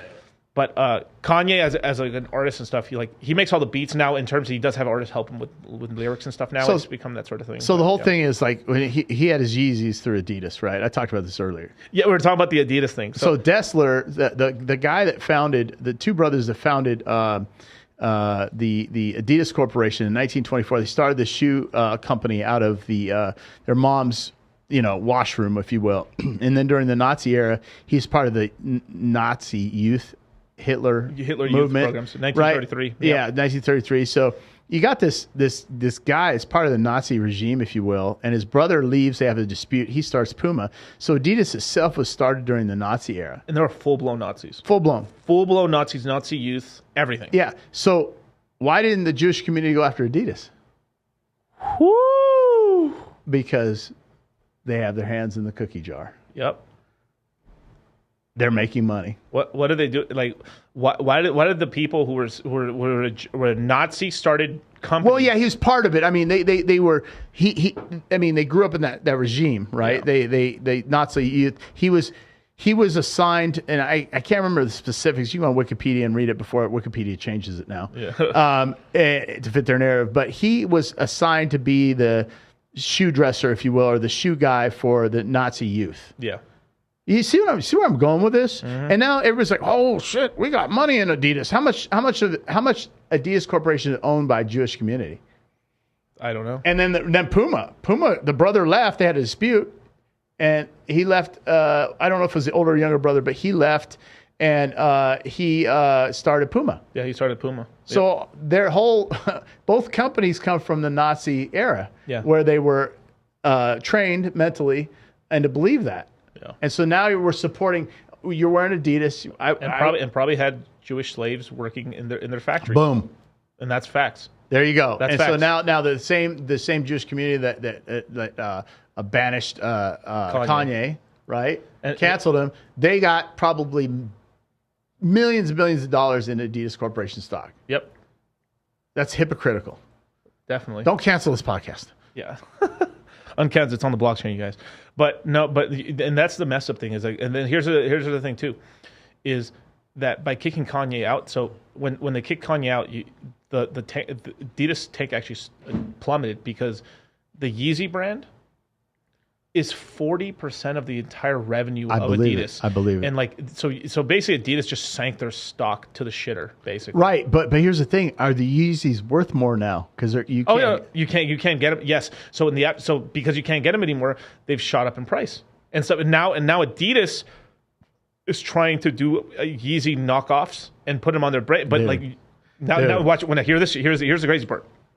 Kanye is going to start suing Adidas because basically says, okay, if you don't use my Yeezy brand, you can use my like designs, but you have to pay me a lower royalty for them. A higher royalty. A lower royalty. So it's like you have to. So if you use the Yeezy brand to sell Yeezys, you have to give me a really good brand. But if you create other designs that are kind of based off of mine, you just pay me a lesser royalty, but I have nothing to do with it.